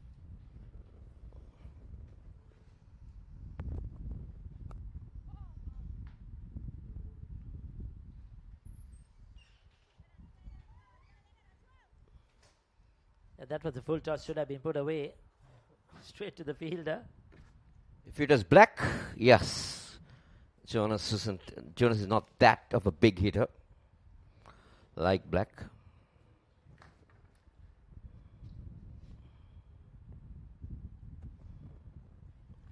Yeah, Fran Jonas, better known for a left-arm bowl in left-arm orthodox spinners. He's played a lot of games for New Zealand. Will be looking to try and find a place back, fight for their place back for the White Ferns.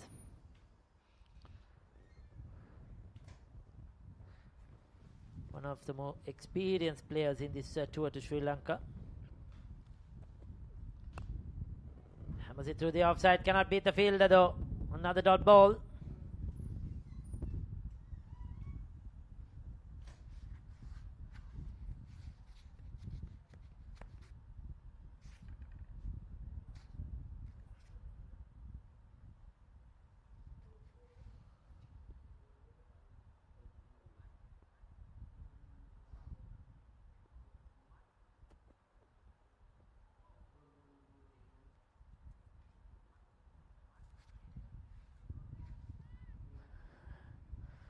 So another dot ball.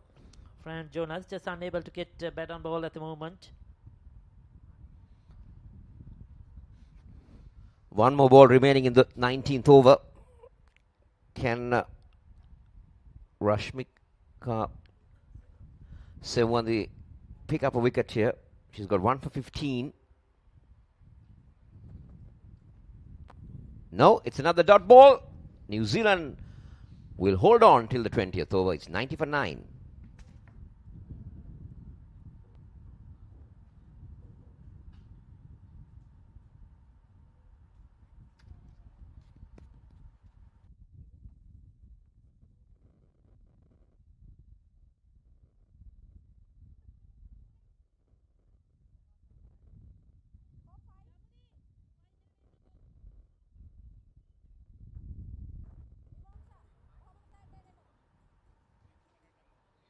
So 90 for 9, Black on 23, Jonas on 9, 2 for 13 for Deumi Wihanga. She'll look to finish off things here.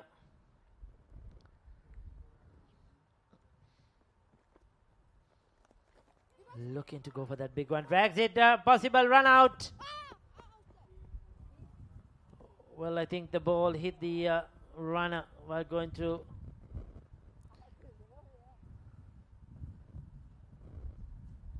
Surprisingly, Black went off strike. Gives it back to Jonas.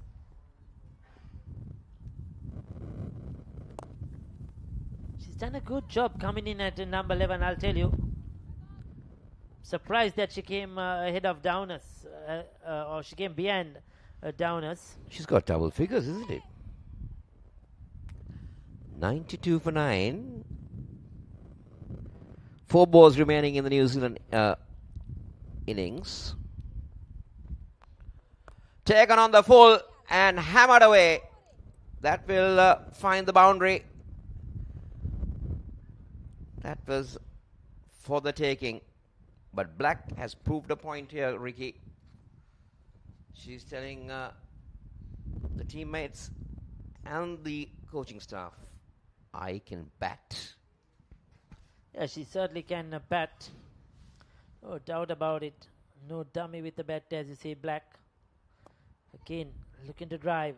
Beaten in the air. Doesn't get under it. With 2 deliveries to go.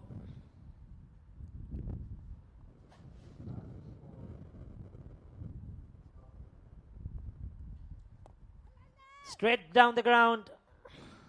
That's a brilliant catch. I just told you a while ago. She's very, very good in the field, Rashmika Sewandi.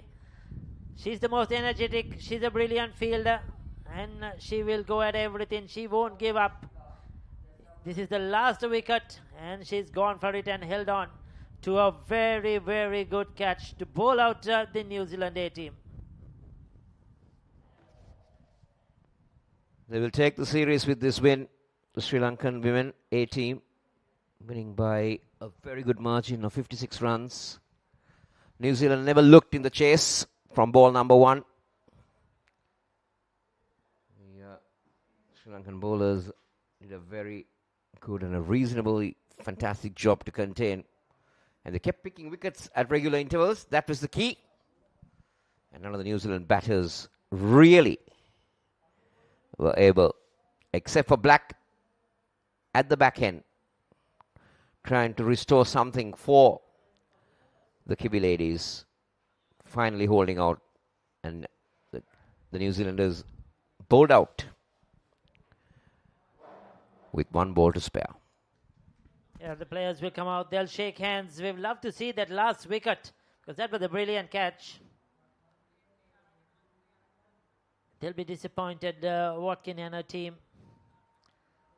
They would have probably, after that victory in the last or in the 3rd ODI, they would have been looking forward to, try and do much better than what they have in this T20 series. Unfortunately, going down in both games. And they were totally outplayed today with bat, with ball. Sri Lanka, probably the far better side on the day. And still 1 game to go, though.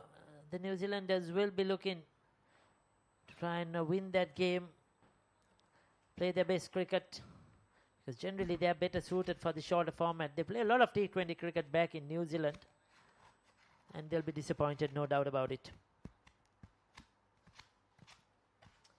It's beautiful pictures coming to you, of course, from our cameraman, videographers who are doing a terrific job behind the scenes. There you go, Watkin out for 1, Anderson for 11, James for 10. They are top order, just buckle down. Wakelin for 2, Armstrong for 7, Watkins 4, Rove 11, Gaggins 6. It was just Black 28. Downers fell first ball, and Jonas the 10 not out. That got them to 96, and they almost battered the 20 overs. Wickets shared, 3 for 19 for Deumi Wianga, 2 for 15 to Chamo, the outstanding once again. Sachini 1 for 27, the left arm spinner, and Sachini Gimani, the Chinaman bowler, 1 for 16 off for 3 overs. Rashmika Sew on the 3 overs, 1 for 15 right at the top.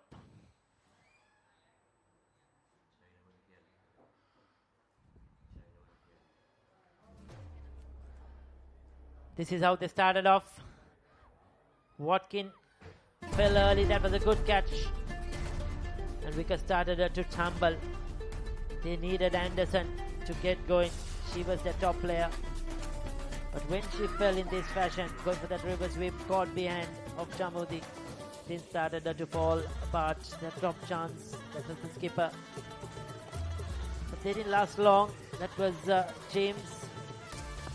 Wickets started to fall at regular intervals. Armstrong as well, that was the run out. That was James's run out. And it just could not get going. Tried hard.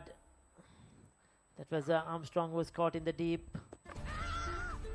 Then another very good stumping. Wickets kept tumbling against the spinners. New Zealand really were clueless at most times. Sri Lankan field in a mixed bag. They got a couple of run-outs, held a couple of very good catches. But in between, they dropped some easy catches as well, especially a couple of caught and bowls. And this was that last wicket, this was the Black innings, Emma Black. Along with the Jonas, put on a good last wicket partnership, which is getting them to this 96. And this was that catch that was brilliantly held. Running in from the boundary was Rashmika Sewandi.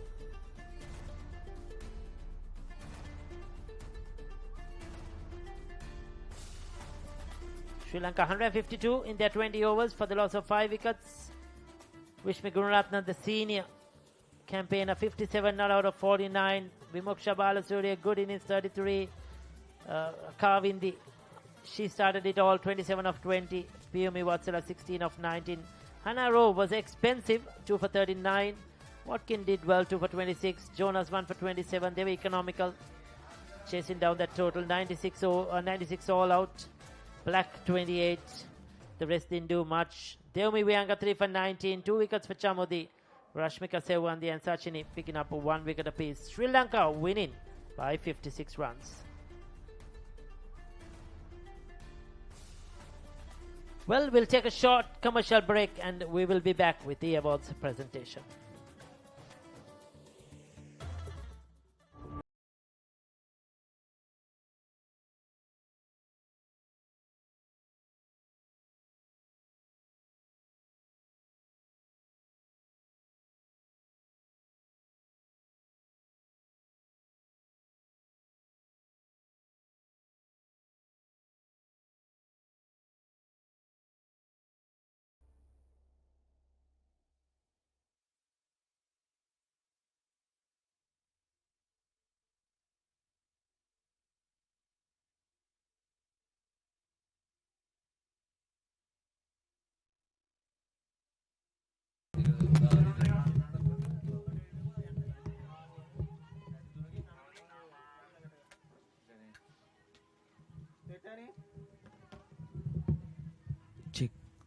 Check 1 1. Check 1. Check 1 2. Check 1. Check 1 2. Check 1 2. Check 1 1 1.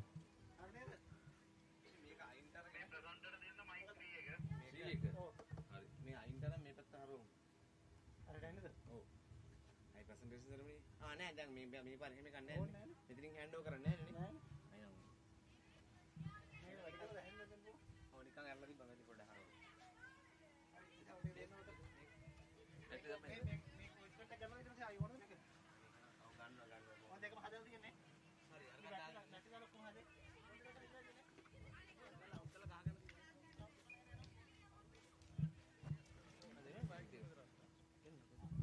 මේකද ප්‍රධාන දෙන්නේ.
Well, we had entering days of cricket, and the Sri Lankan A women having the better of the New Zealand A women.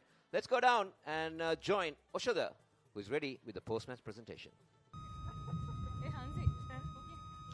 Right, so we're all set for the presentation ceremony of the second T20 between Sri Lanka Women's A team and New Zealand A women's team. And the first order of business, ladies and gentlemen, is to thank Sri Lanka Cricket for their planning and efforts in organizing this tour, and ThinkCube, the event's right partner, for their support, and our broadcast partner Talent TV, TV Supreme, Fan Code, and Sporty.lk for bringing the actions to the fans worldwide. Right, so ladies and gentlemen, let me introduce our presentation party. It's our match referee for today's game, Mr. Mangala Jayasena. Welcome to the presentation party, Mr. Mangala Jayasena. Right, so ladies and gentlemen, first order of business is to present the player of the match award, and the award goes to Vishmi Gunaratna, who scored a wonderful 57 in just 49 deliveries.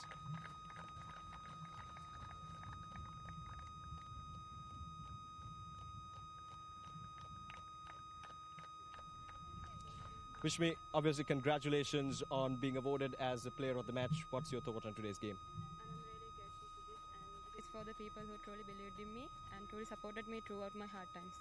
And what about that opening partnership that you had out there in the middle? Tell us about that partnership. I think we managed a good trade and keep betting on deep, and I think that was good. Right, so thank you and congratulations, and good luck for the second game. Thank you so much. Right, so can we please now invite the losing captain, the Jess Watkin of the New Zealand team, for a quick chat.